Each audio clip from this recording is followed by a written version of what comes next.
கர்த்தருடைய பரிசுத்த நாமத்திற்கு மகிமை உண்டாகட்டும். நம்ம இந்த வருஷ கடைசியில் வந்திருக்கிறோம். இந்த வருஷத்தை 2025ஆம் ஆண்டினுடைய கடைசி நாட்களில் இருக்கிறோம். இன்னும் திங்கள் செவ்வாய் புதன் 3 நாள் இருக்குதா? இந்த 3 தினங்கள் கடந்ததுமே நம்ம ஒரு புதிய ஆண்டை எதிர்நோக்கி காத்திருக்கிறோம். புதிய வருஷத்தை எதிர்நோக்கி இருக்கிறோம். எனக்கு என்னமோ இந்த வருஷம் கொஞ்ச நாளைக்கு முன்னாடி தான் அந்த புது வருஷம் பிறந்தது போல் இருந்துச்சு. உண்மை நாட்கள் வெகு விரைவாக வேகமாக போகிறதை பார்க்க முடியுது. ஒரு வருஷமே முடிஞ்சிச்சு பாருங்கள். கொஞ்ச நாளைக்கு வந்தால் நாங்கள் சபையில் விபிஎஸ்லாம் நடத்துகிற மாதிரி ஞாபகம். இன்னும் கொஞ்ச நாள் இப்போ தான் நடத்துகிற மாதிரி இருக்குது மனசில். நாட்கள் எவ்வளோ வேகமாக ஓடி டிசம்பரும் வந்து இப்போ ஜனவரி வரப்போகுது. உண்மையாகவே நாட்கள் வேகமாக தான் போயிட்டுருக்குது. சரி, இந்த வருஷ கடைசியில் வந்திருக்கிற நாம் ஒரு புதிய ஆண்டை, ஒரு புதிய வருஷத்தை எதிர்நோக்கி இருக்கிற நாம் ஒரு எதிர்பார்ப்பு. எப்பொழுதுமே எல்லாவற்றிலையும் எல்லா காரியங்களிலும் ஒவ்வொரு மனுஷனுக்கும் ஒரு எதிர்பார்ப்பு இருக்கத்தான் செய்கிறது. எந்த ஒரு காரியமாக இருக்கட்டுங்க. என்ன எதிர்பார்ப்புன்னா என்ன? இது எப்படி இருக்குமோ, எப்படி நடக்குமோ, என்ன வருமோ, என்ன கிடைக்குமோ, அப்படி ஒரு எதிர்பார்ப்பு. நம்ம செய்கிற தொழிலாக இருக்கட்டும், வியாபாரமாக இருக்கட்டும், விவசாயமாக இருந்தாலும் சரி. ஒரு விவசாயம் செய்கிறவங்களுக்கு நான் சொல்லுகிறேன், ஒரு எதிர்பார்ப்பு இருக்கிறது. என்னது? நெல்லை விளைந்து அறுவடை செய்யும் பொழுது என்ன, அது என்ன சொல்கிறது, என்ன ஒப்படியாக என்னமோ சொல்லுவாங்களே, என்னது, என்ன விளைச்சல் எந்த அளவுக்கு இதுக்கு நமக்கு கிடைக்கும் ஒரு எதிர்பார்ப்பு மனசுக்குள்ளார.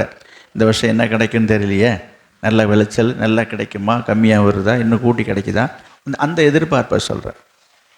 இதுபோல் ஒவ்வொரு காரியங்களிலும் மனுஷனுக்கு ஒரு எதிர்பார்ப்பு இருக்குதுன்னு நான் சொல்கிறேன். ஒரு வீட்டில் நடக்கிற ஒரு நல்ல விசேஷமாக இருந்தாலும் சரி,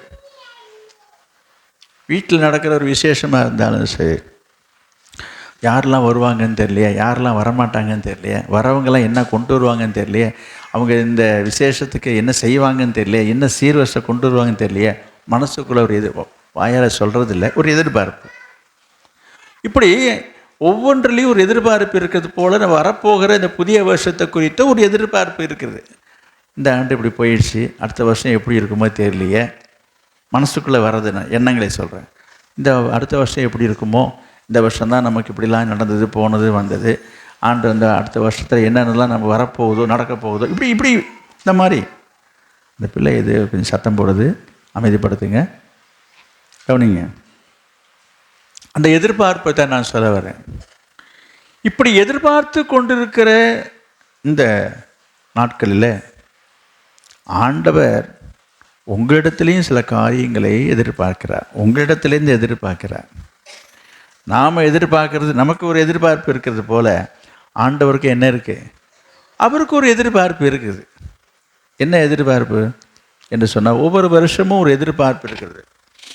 இதை குறித்து இயேசு ஒரு உவமையின் மூலமாக சொல்லியிருக்கிறதை நாம் பார்க்கிறோம். அதாவது லூக்கா எழுதின சுவிசேஷம் 13ஆம் அதிகாரம். அதை சத்தம் போடக்கூடாதுன்னு அமைதிப்படுத்துங்க, மற்றவர்களுக்கு இடையூறாக இருக்குது. லூக்கா எழுதின சுவிசேஷம் 13ஆம் அதிகாரம் 7வது. அப்பொழுது அவர் ஒரு ஊமையை சொன்னார். 6லேருந்து படிக்கலாம்.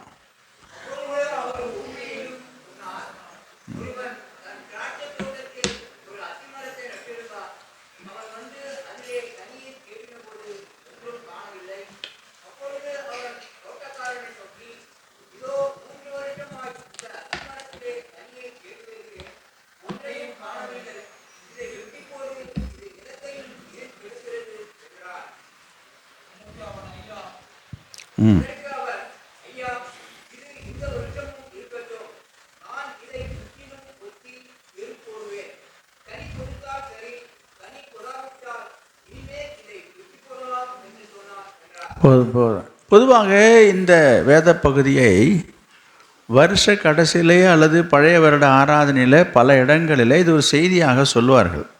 நீங்கள் ஒரு வேளை கேட்டிருக்கலாம், வெளியிலையோ இல்லை இங்கேயோ. பொதுவாகவே இன்றைக்கு மட்டும் இல்லை, பாருங்கள், நீங்கள் வேறு எங்கேயாவது சபையில் கடைசி வருஷம் ஆராதனையில் என்ன செய்தின்னு கேட்டு பாருங்கள், இந்த வேத பகுதியாக தான் இருக்கும். இன்னும் இருக்குது, அதிகமாக அதை பயன்படுது. இப்போ நான் அந்த பாயிண்ட்டுக்கு வரல. நான் சொல்ல வந்த ஒரு விஷயம் என்ன அப்படின்னா, அந்த தோட்டக்காரனுக்கு ஒரு எதிர்பார்ப்பு இருந்ததாக அங்கே இயேசு சொல்லுகிறார். என்ன சொல்கிறாரு?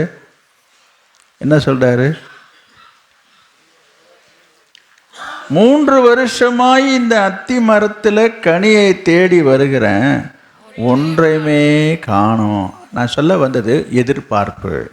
உண்மையை நான் சொன்னேன் பார்த்தீங்களா, ஒவ்வொருத்தருக்கும் ஒரு எதிர்பார்ப்பு இருக்குன்னு சொல்லி. நமக்கு எல்லாருக்குமே அந்த எதிர்பார்ப்பு. நீங்கள் ஒரு மரம் வச்சிங்கன்னு சொன்னால் நம்ம என்ன ஒரு எதிர்பார்க்குறோம், அது ஒரு மரம் காய்க்கணும்னு எதிர்பார்க்குறோம் இல்லையா? அப்புறம் விவசாயம் செய்கிறோன்னா அது நல்ல பலன் கொடுக்கணும்னு எதிர்பார்க்குறோம். உண்மை தானே? அதே போல் தான் நீங்கள் ஆண்டவர் சொல்லுகிற காரியத்தை பார்க்குற ஒரு ஓமையின் மூலமாக சொல்லுகிறார். அவர் 3 வருஷமாக நான் அதை எதிர்பார்த்துட்ருக்கிறேன் என்று சொல்கிறார். ஆண்டவர் இன்றைக்கு உங்களை அனைவரையும் பார்த்து 3 வருஷம் இல்லை, இன்றைக்கி 30 வருஷத்து விசுவாசியெல்லாம் இருக்கிறோம். இங்கே 30 வருஷத்து விசுவாசி, 18 வருஷம் விசுவாசி, 22 வருஷம் விசுவாசியெல்லாம் உட்காந்துருக்குறோம். கர்த்தர் எல்லாரையும் பார்த்து தான் சொல்கிறாரு. என்ன சொல்கிறாரு? அப்போ ஆண்டவர் உங்களை குறித்து ஒரு எதிர்பார்ப்பு இருக்குது உங்களிடத்துலேருந்து. என்ன எதிர்பார்ப்பு இருக்கிறது? இந்த தோட்டக்காரனுக்கு ஒரு எதிர்பார்ப்பு என்ன? அது அந்த மரம் கனி கொடுக்க வேண்டும் என்பது சொல்லி. எனக்கு அன்பானவர்களே, உங்கள் வாழ்க்கையிலே நீங்களும் கூட ஆண்டவருக்கு கனி கொடுக்கிறவர்களாக, கனி கொடுக்கிற ஒரு பிள்ளைகளாக வாழ்ந்திருக்க வேண்டும். வாழ வேண்டும் இல்லை, வாழ்ந்திருக்க வேண்டும் என்று அவர் எதிர்பார்க்கிறார். அப்போ இந்த வருஷத்தில் நாம் சொல்ல வருகிறது, கடந்த ஆண்டு மட்டுமல்ல, இந்த ஆண்டையும் நான் சொல்கிறேன். இந்த ஆண்டு முடிவின் தருவாயில் இருக்கும் பொழுது ஆண்டவர் உங்களிடத்திலிருந்து எதிர்பார்க்கறது என்ன என்று சொன்னால், நீங்கள் எப்படி வாழ்ந்தீங்க? இந்த வருஷம் முடிய போகுது இல்லையா? இந்த ஆண்டில் கர்த்தருக்காக நீங்கள் எப்படி வாழ்ந்தீங்க? கர்த்தருக்காக நீங்கள் என்ன செய்தீங்க? கர்த்தர் உங்கள் வாழ்க்கையில் என்ன செய்தார்? முதலாவது நம்ம அதை தான் எல்லோரும் யோசிப்போம். ஆண்டவர் எனக்கு என்ன செய்தாருன்னு. செய்யலை என்று யாரும் சொல்லவே முடியாது. ஆண்டவர் எல்லாருக்கும் எல்லாவற்றையும் செய்திருக்கிறார், செய்து கொண்டு வருகிறார். எனவே இந்த வருஷம் முழுவதும் ஆண்டவர் என்ன செய்தார் என்று சொல்லி தான் நிறைய பேர் கேள்வி கேட்குறாங்க. நிறைய பேருடைய வேண்டுதலும் ஜபமும் விண்ணப்பம் என்னவா இருக்குன்னா, கர்த்தர் எனக்கு என்ன செய்தார், என்ன செய்யணும் என்று சொல்லி எதிர்பார்க்குறோம். அதற்காக நம்ம ஜெபிக்கிறோம். நல்லது. நான் இப்போது என்ன சொல்கிறேன், கர்த்தர் உங்களுக்கு என்ன செய்தார் என்பதை நீங்கள் ஆராய்ந்து பாருங்கள். நான் வேண்டான்னு சொல்ல. அதே சமயம் கர்த்தருக்காக நீங்கள் என்ன செய்தீங்க? சொல்கிறது புரியுதா? கர்த்தர் என்ன செய்தார்ன்றதில் தான் நம்ம முன்ன நிற்கிறோம். நீங்கள் கேளுங்க, அதையும் கேளுங்க, ஆண்டவர்கிட்ட கேளுங்க, நீங்கள் எனக்கு ஆண்டவரை என்ன செய்தீங்கன்னு சொல்லி. அதே சமயத்தில் இப்படி ஒரு கேள்வியை நீங்கள் கேட்கறது இல்லை. உங்களுக்கு நீங்கள் இந்த கேள்வி யார் கேட்கறது? கர்த்தர் தான் கேட்கணும். கர்த்தர் தான் கேட்கணும். செப்பனியா புஸ்தகம் 2ஆம் அதிகாரம். செப்பனியா பழைய ஏற்பாட்டில்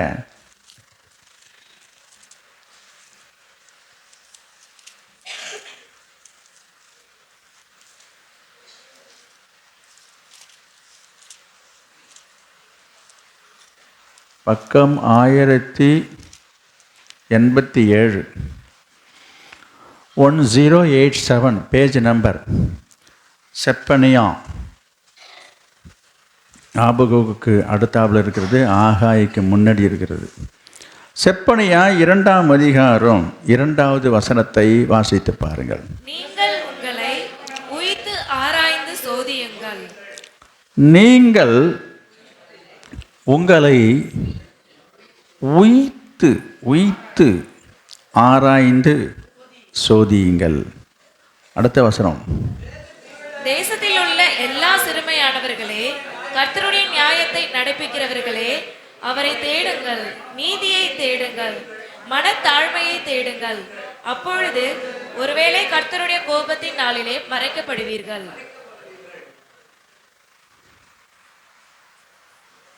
சரி, கர்த்தர் சொல்கிற ஒரு காரியம் என்ன பாருங்க.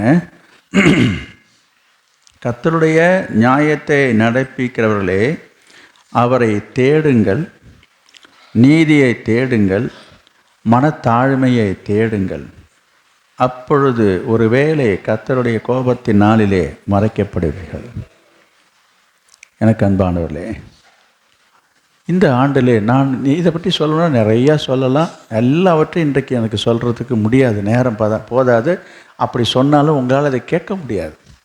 அப்படி கேட்டாலும் அது உங்கள் மனசுலையும் தங்காது. அதனால் சொல்ல வேண்டியதை மட்டும் சொல்லி முடிப்போம்.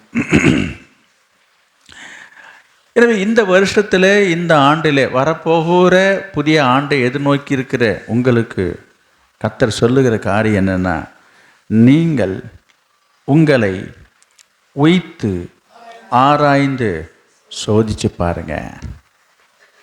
அது என்ன உய்த்துன்னா என்ன? அந்த வார்த்தையே வித்தியாசமாக இருக்குது இல்லையா? உய்த் அப்படின்னா என்ன சொன்னால் நன்றாக. நீங்கள் அடிக்கடி இது தெரிஞ்ச வார்த்தை தான். இப்போ எதுவாக இருக்கட்டுங்க, ஒரு பாத்திரத்தை கழுவும்போது நல்லா தேய்ச்சி கழுவு.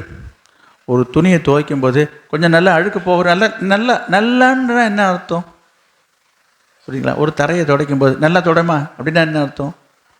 அப்படின்னு அர்த்தம் அறகுறையாக சில பேர் பட்டும் படாமல் அப்படி செஞ்சுட்டு போயிடுவாங்க.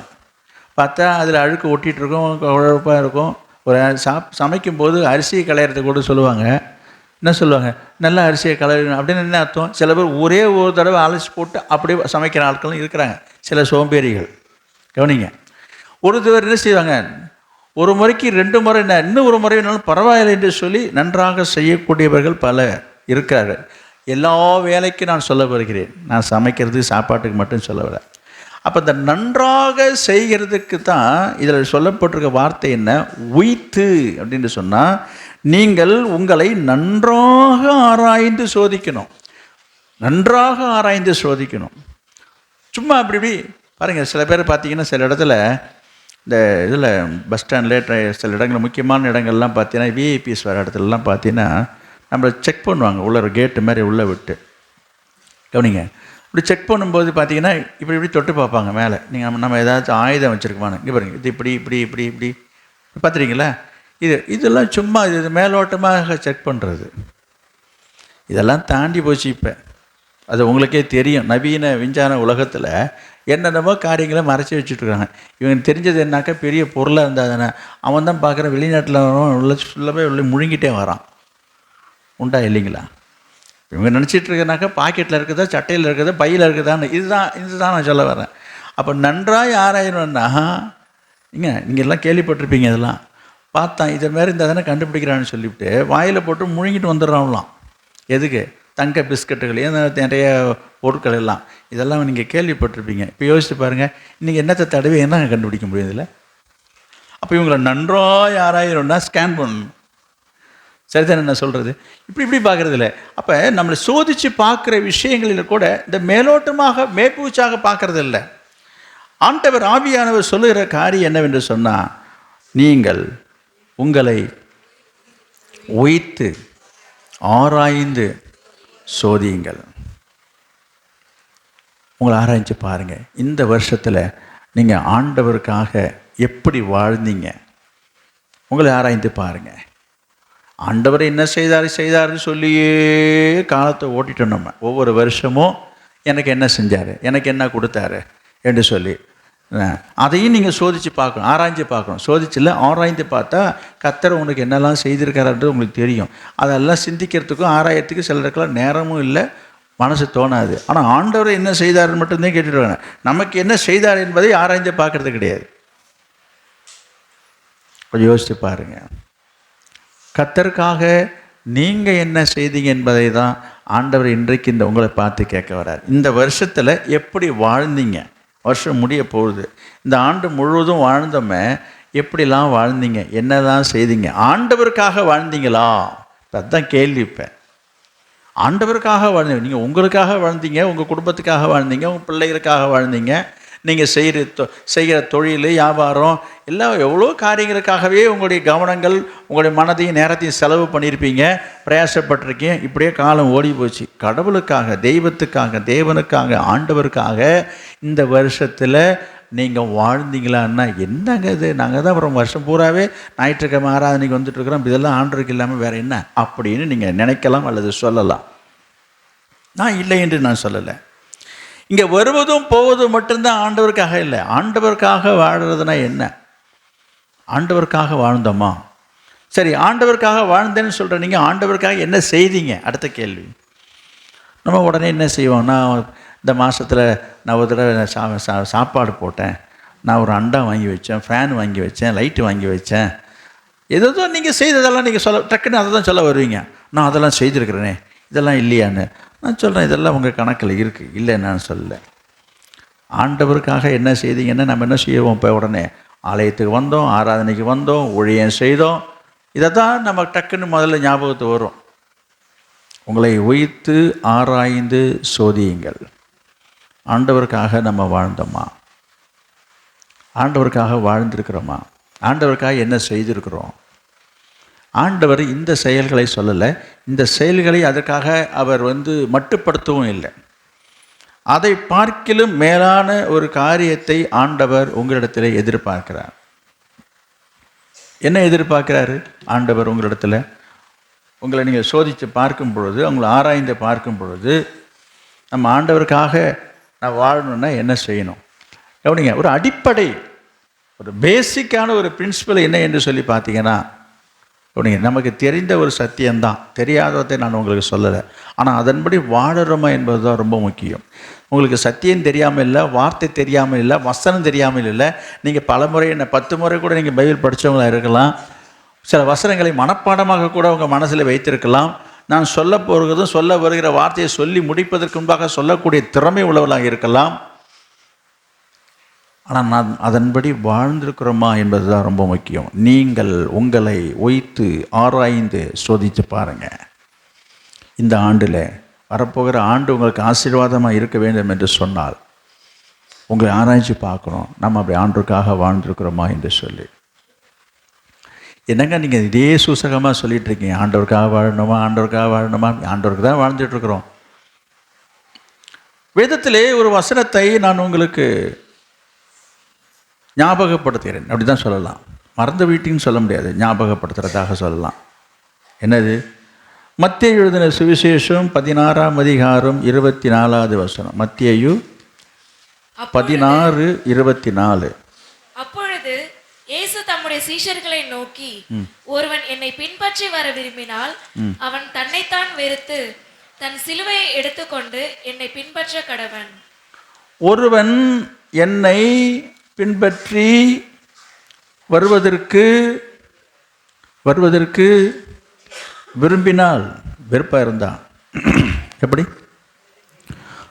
ஒருவன் என்னை பின்பற்றி வருவதற்கு விரும்பினால் என்ன செய்யணும்? தன்னை தான் வெறுக்கணும், தன்னையே வெறுக்கணும். இது ஒரு கடினமான, கஷ்டமான ஒரு வார்த்தையாக ஒரு சிலருக்கு, நம்ம அமைதியாக இருக்கிறோமே தவிர என்ன இப்படிலாம் ஒரு வார்த்தையை சொல்கிறாரு. ஆண்டவர் தெளிவாக சொல்கிறாரு, என் பின்னாடி வரணுன்னா இப்படி தான் வரணுன்றாரு. என் பின்னாடி வரணும்னு சொன்னால் என்ன செய்யணுமா? தன்னை தானே வெறுக்கணும். வெறுப்பு. ஏன் ஆண்டவர் இந்த வார்த்தையை சொல்கிறாரு? ஏங்க, வர்றவங்க வரட்டும், அவர் பின்னாடி வரவங்க வந்துட்டு இருக்க வேண்டியதானே. இதில் போய் இப்படி ஒரு கண்டிஷனை சொல்லும்போது இது கொஞ்சம் கஷ்டமாக தானே இருக்குது. எதை வெறுக்க சொல்கிறாரு? என்னத்தை வெறுக்க சொல்கிறாரு? அந்த வார்த்தையை பாருங்கள். என்ன வெறுக்கணுமா? அப்போ கவனிங்க, ஆண்டவர் ஒருவன் என்னை பின்பற்றி வர விரும்பினால். அப்போ நீங்கள் எல்லோரும், நான் ஒரு கேள்வி கேட்டேன், நீங்கள் ஆண்டவருக்காக தானே வாழ்ந்துட்டுருக்கீங்க, ஆண்டவருக்காக என்ன செய்தீங்கன்னு நான் கேட்டேன். நம்ம ஆண்டவருக்காக தானே வாழ்ந்துட்டுருக்குறோம். ஆண்டவருக்காக வாழறதுனா என்ன? ஆண்டவருக்காக வாழணும்னா ஆண்டவரோடு வாழணும், ஆண்டவரோடு வாழணும், ஆண்டவருக்காக வாழணும், ஆண்டவரை போல வாழணும். அப்படிப்பட்ட ஒரு வாழ்க்கை வாழணும்னு சொன்னால் இயேசு இங்கே சொல்கிறாரு, ஒருவன் என்னை பின்பற்றி வர விரும்பினார். அப்போ அவரை நம்ம பின்பற்றணும்னு சொன்னால், அவர் பின்னாடி போகணும்னு சொன்னால் நம்ம என்ன செய்யணும்னா, அவர் சொல்ல வர்றதா இருந்தால், வர விரும்பினால் என்ன, அவர் என்ன எதிர்பார்க்குறார்? எலிஜிபிலிட்டி. அவர் எதிர்பார்க்குற எலிஜிபிலிட்டி பாருங்கள், ஒவ்வொன்றுக்கும் ஒரு தகுதி வச்சுருக்கிறாங்க. இப்பொழுது கல்வி தகுதியை வந்து மினிமம் குவாலிஃபிகேஷன் 10th +2 கொண்டு வந்துட்டாங்க. மினிமம் குறைஞ்சபட்சம். அதுக்கு முன்னாடி 5ஆம் வகுப்பு படிச்சிருந்தாலே போதும். 8ஆம் வகுப்பு படித்தவங்களாம் வாதியாருங்க. எனக்கு நான் படித்த காலத்தில் சொல்கிறேன். இப்போ அப்படி கிடையாது. சரி, விஷயத்துக்கு வருவோம். கவனிக்க, ஒரு மினிமம் குவாலிஃபிகேஷன். இப்போ ஒரு சாதாரண வேலைக்கு போகணுன்னா என்ன செய்யணும்? 10th பாஸ் பண்ணிருக்கணும்னு சொல்கிறாங்க பாருங்கள். 12th முடிச்சிருக்கணுன்றாங்க. ஏதாவது ஒரு டிகிரி வாங்கியிருக்கணும். இப்படிலாம் சில ஒரு ஒழுங்குகளை வைத்திருக்கிறார்கள் நம்ம இந்த உலக வேலையில். நான் சொல்கிறேன், எந்த வேலைக்கு போனாலும் குறைஞ்சபட்சம் ஏதாவது ஒரு 10th +2 படிச்சிருக்கான்னு கேட்குறாங்க. அப்போ இயேசு சொல்லுகிற வார்த்தை என்னவென்று சொன்னால், இங்கே பாருப்பா, ஏன் பின்னால் நீ வர்றதா இருந்தா அதுக்கு என்ன குவாலிஃபிகேஷன் தேவை? 10th +2 டிகிரியா?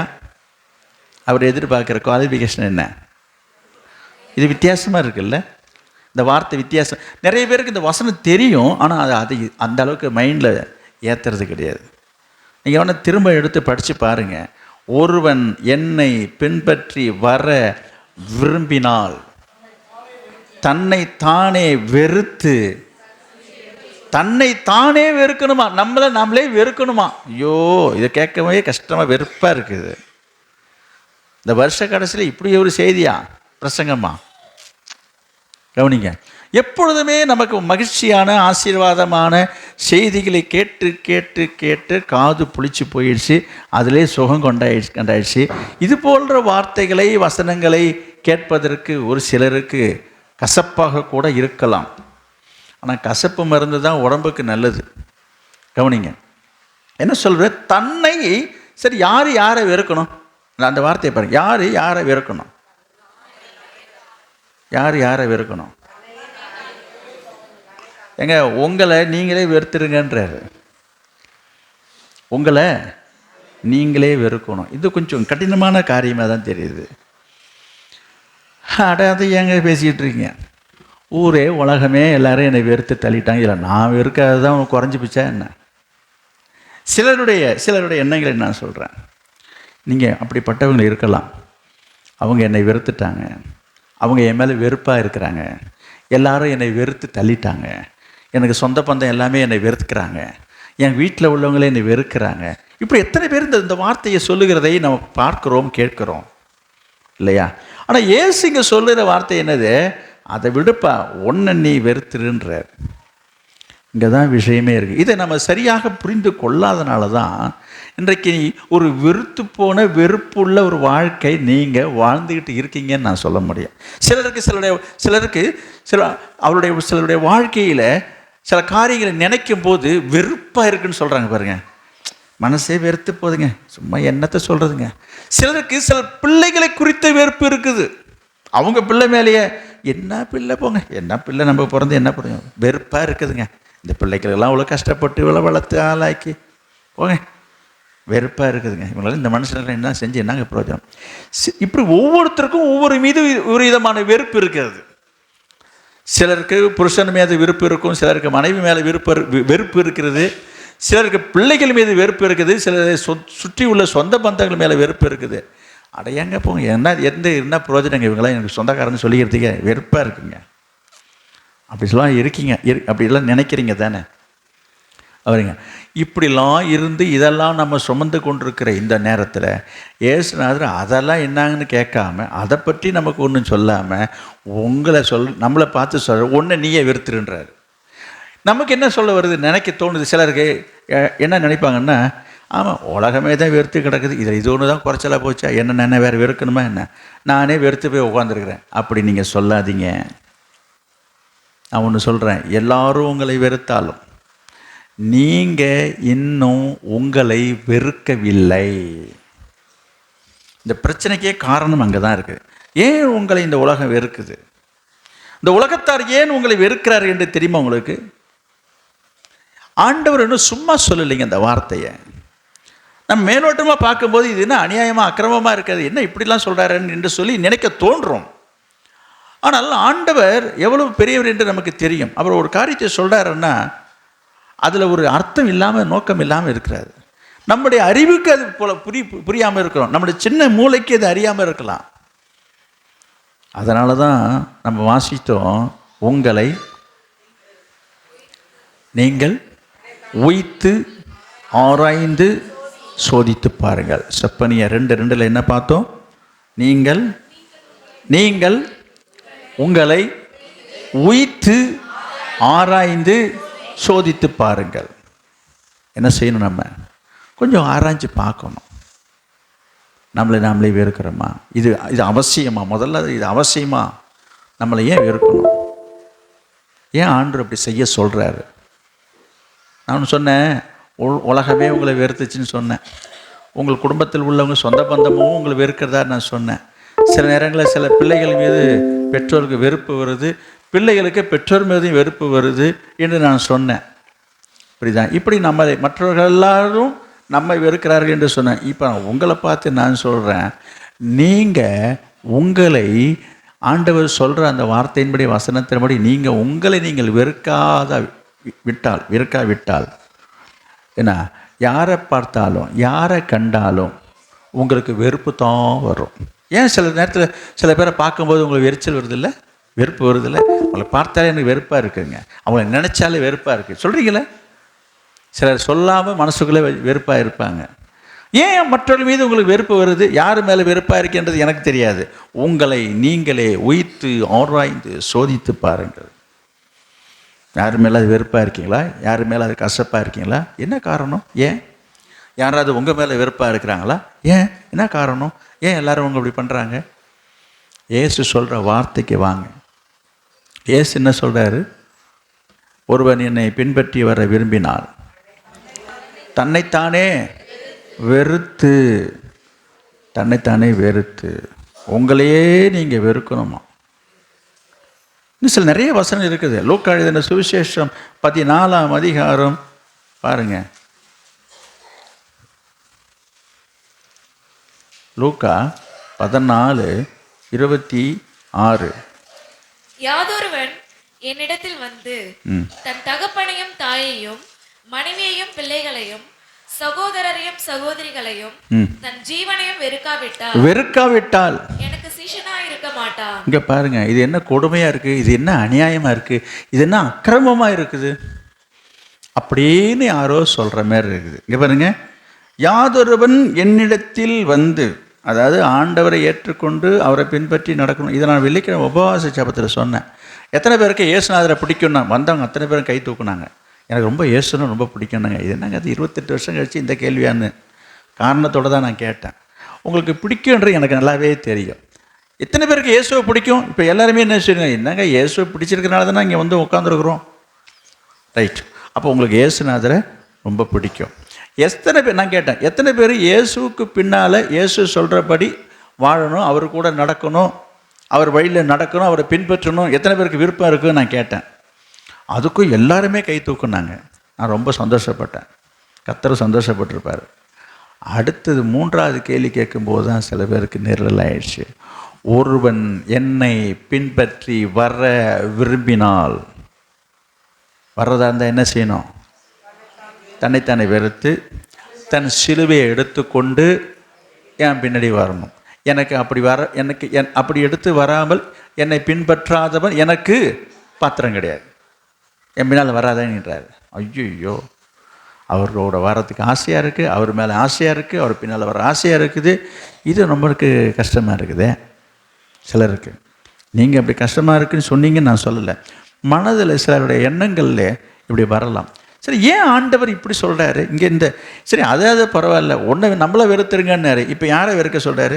இங்கே பாருங்கள், இப்போ படிச்சிங்களா 26ல், தன் தகப்பனையும் தாயையும் மனைவியையும் பிள்ளைகளையும் சகோதரரையும் சகோதரிகளையும் தன் ஜீவனையும் வெறுக்காவிட்டால். எனக்கெல்லாம் நீங்கள்லாம் என் பேரை சொல்லாதீங்க, என் பிள்ளைங்கன்னு சொல்லாதீங்க, சீசன் சொல்லாதீங்க. நல்லா இருக்கியா ஏதோ உபதேசம்? எங்களை கூப்பிட்டு உட்கார வச்சுக்கிட்டு பாரியா, சொந்த பந்தத்தை வெறுக்கணுமா, தாய் தகப்பனை வெறுக்கணுமா, பிள்ளைய வெறுத்தணுமா, அப்புறம் எதுக்குங்க இந்த உலகத்தில் வாழணும்? கேள்வி வரும். இப்போ இதெல்லாம் ஒரு வாழ்க்கையே. இது நாங்கள் நல்லா இருக்கணும், என் குடும்பம் நல்லா இருக்கணும், உங்கள் பிள்ளைங்க நல்லா இருக்கணும், அதுக்கு தான் நாங்கள் கடவுள்கிட்டே வரோம். இந்த கடவுள் என்ன சொல்கிறாரு? இந்த கடவுள் கொஞ்சம் யோசித்து பாருங்கள், திங்க் பண்ணி பாருங்கள். என்ன சொல்கிறாரு? இந்தப்பா எல்லாத்தையும் வெறுத்துருன்றாரு. இது ஒரு முரண்பாடாக அவங்களுக்கு தோன்றவில்லையா? இந்த வார்த்தையை கேட்கும்போது படிக்கும்போது சிலருக்கு என்ன தோணும், என்ன இது கடவுளை அப்படி சொல்கிறாரு, இயேசு அப்படி இயேசு தான் சொல்கிறாரு. என்ன சொல்கிறாரு? தாயையோ தகப்பனையோ மனைவியோ பிள்ளைகளையோ சகோதரனையோ சகோதரிகளையோ என்ன அர்த்தம்? ஒருத்தரையுமே விட்டு வைக்கல, எல்லாருமே என்ன செஞ்சணும், நீ எல்லாரையும் வெறுத்துரு போ. எல்லாரையும் வெறுக்காவிட்டால் எனக்கு சீசனாக இருக்க மாட்டேன். அதான் நான் ஏற்கனவே வெறுத்துட்டு தானே இருக்கிறேன். இப்போ நான் சில பேர், இப்போ ஒரு சில பேர் இருக்கலாங்க, நல்லா சொன்னீங்க, இந்த மாதிரி தாங்க எனக்கு யாருமே எனக்கு ஒட்டு வரோம் உருவானு சொந்தமான பந்தவானு எல்லாத்தையும் விட்டு தொலைச்சிட்டு தாங்க வந்திருக்கேன், நல்லா சொன்னீங்க இந்த வார்த்தனை அப்படின்னு சொல்கிற ஆட்களும் 1-2 பேர் இங்கே இருக்கலாம். அப்படி தாங்க நான் வெறுத்து போய் தாங்க வந்து உட்காந்துருக்குறேன். அங்கே பாருங்க, அந்த வெறுப்பு மட்டும் இல்லைங்க, அங்கே ஒரு வார்த்தை இருக்குது, தன் ஜீவனையும் வெறுக்காவிட்டால் இருக்கு. நீ எல்லாத்தையும் வெறுத்திருக்கலாம். நான் இந்த இடத்துல இன்னும் ஒரு காரியத்தை நான் சொல்லணும், எடுத்து வாசிக்க நேரம் இல்லை, நல்லா கவனிங்க. இயேசுநாதர் என்ன சொல்கிறாரு? தாயை வெறுத்தணும், தாப்பனை வெறுத்தணும், பிள்ளையை வெறுத்தணும்னாரு. இதெல்லாம் ஒரு தெய்வமா? இப்படிலாம் ஒரு தெய்வம் இருக்குமா? அப்படி கேட்டிங்கன்னா சொல்கிறேன், அந்த தெய்வந்தான் சொல்லுது என்னது, உன் வாழ்நாள் நீடித்திருப்பதற்கு உன் தாயையும் உன் தகப்பனையும். ஆமாம், இப்போ சில பேருக்கு ஞாபகம் வருது, ஆமாம் அங்கே அப்படி சொல்லிட்டு இங்கே இப்படி சொல்கிறாரு, மாற்றி மாற்றி பேசுகிறாரு. ஒன்றும் மாற்றிலாம் பேச கிடையாது, அவரெல்லாம் மாற்றியெல்லாம் பேசுறது இல்லைன்னு விவரம் தெரியாது, மறந்துட்டார் அவர். தாயையும் தகப்பனையும் கனம் பண்ணுன்றார். நிறைய வசனம் சொல்லிகிட்டே போகலாம். தாய்க்கும் தகப்பனுக்கும் செய்ய வேண்டிய கடமையை செய்யணும், புரியுதா? தாய் தகப்பனுக்கு செய்ய வேண்டிய கடமையை செய்யணும், கீழ்ப்படியணும்னு நிறைய காரியங்கள் சொல்லப்பட்டிருக்குது, நிறைய காரியங்கள் இருக்கிறது. அப்படி இருக்கும் பொழுது இங்கே இப்படி சொல்ல காரணம் என்ன? ஒரு வசனத்தை நான் உங்களுக்கு சொல்லணும். மத்தேயு 10:37. மத்தேயு 10:37. தகப்பனையாவது தாயையாவது என்னிலும் அதிகமாய் நேசிக்கிறவன் எனக்கு பாத்திரன் அல்ல, மகனையாவது மகளையாவது என்னிலும் அதிகமாய் நேசிக்கிறவன் எனக்கு பாத்திரன் அல்ல. அங்கே அதுக்கு எதுக்கும் ஒரு வித்தியாசம் தெரியுது அவங்களுக்கு. என்ன சொல்கிறாரு? தகப்பனையாவது தாயையாவது என்னை விட அதிகமாக நேசிக்கக்கூடாது. அப்போ நம்ம வைக்கிற அன்பு பாசத்தை ஆண்டவர் மேலே வைக்கணும். எத்தனை பேருக்கு இருக்குது? முதல்ல எல்லாரும் இங்கே தான் அன்பை வைக்கிறாங்க, ஆண்டவரை பின்னாடி வைக்கிறாங்க. அதனால தான் குடும்பத்தில் குழப்பம், உன் வாழ்க்கையில் பிரச்சனை. அதனால தான் உன்னை எல்லோரும் வெறுக்கிறாங்க. உனக்கு யாரை கண்டாலும் உனக்கு வெறுப்பாகவே வருது. சிலரை கண்டால் அவங்களுக்கு வெறுப்பு வருது தானே? சில பேரை பார்த்தாலே வெறுப்பாக இருக்குது, சிலர் நினச்சா வெறுப்பாக இருக்குது, அவங்க பேச்சை எடுத்தாலே வெறுப்பாக இருக்குது. சில பேர் இருக்கிறாங்க. இப்படி ஒரு பக்கம் இருக்கவே ஒரு சிலருக்கு உங்களை பார்த்தாலே வெறுப்பாக இருக்குது. ஆக மொத்தம் எங்கே பார்த்தாலும் ஒரே வெறுப்பாகவே இருக்குது. இதுக்கு என்ன காரணம் தெரியுமா உங்களுக்கு? காரணம் சொல்கிறேன். முதல்ல ஆண்டவரை நீங்கள் தேடலை, முதல் இடத்தை ஆண்டவருக்கு கொடுக்கல.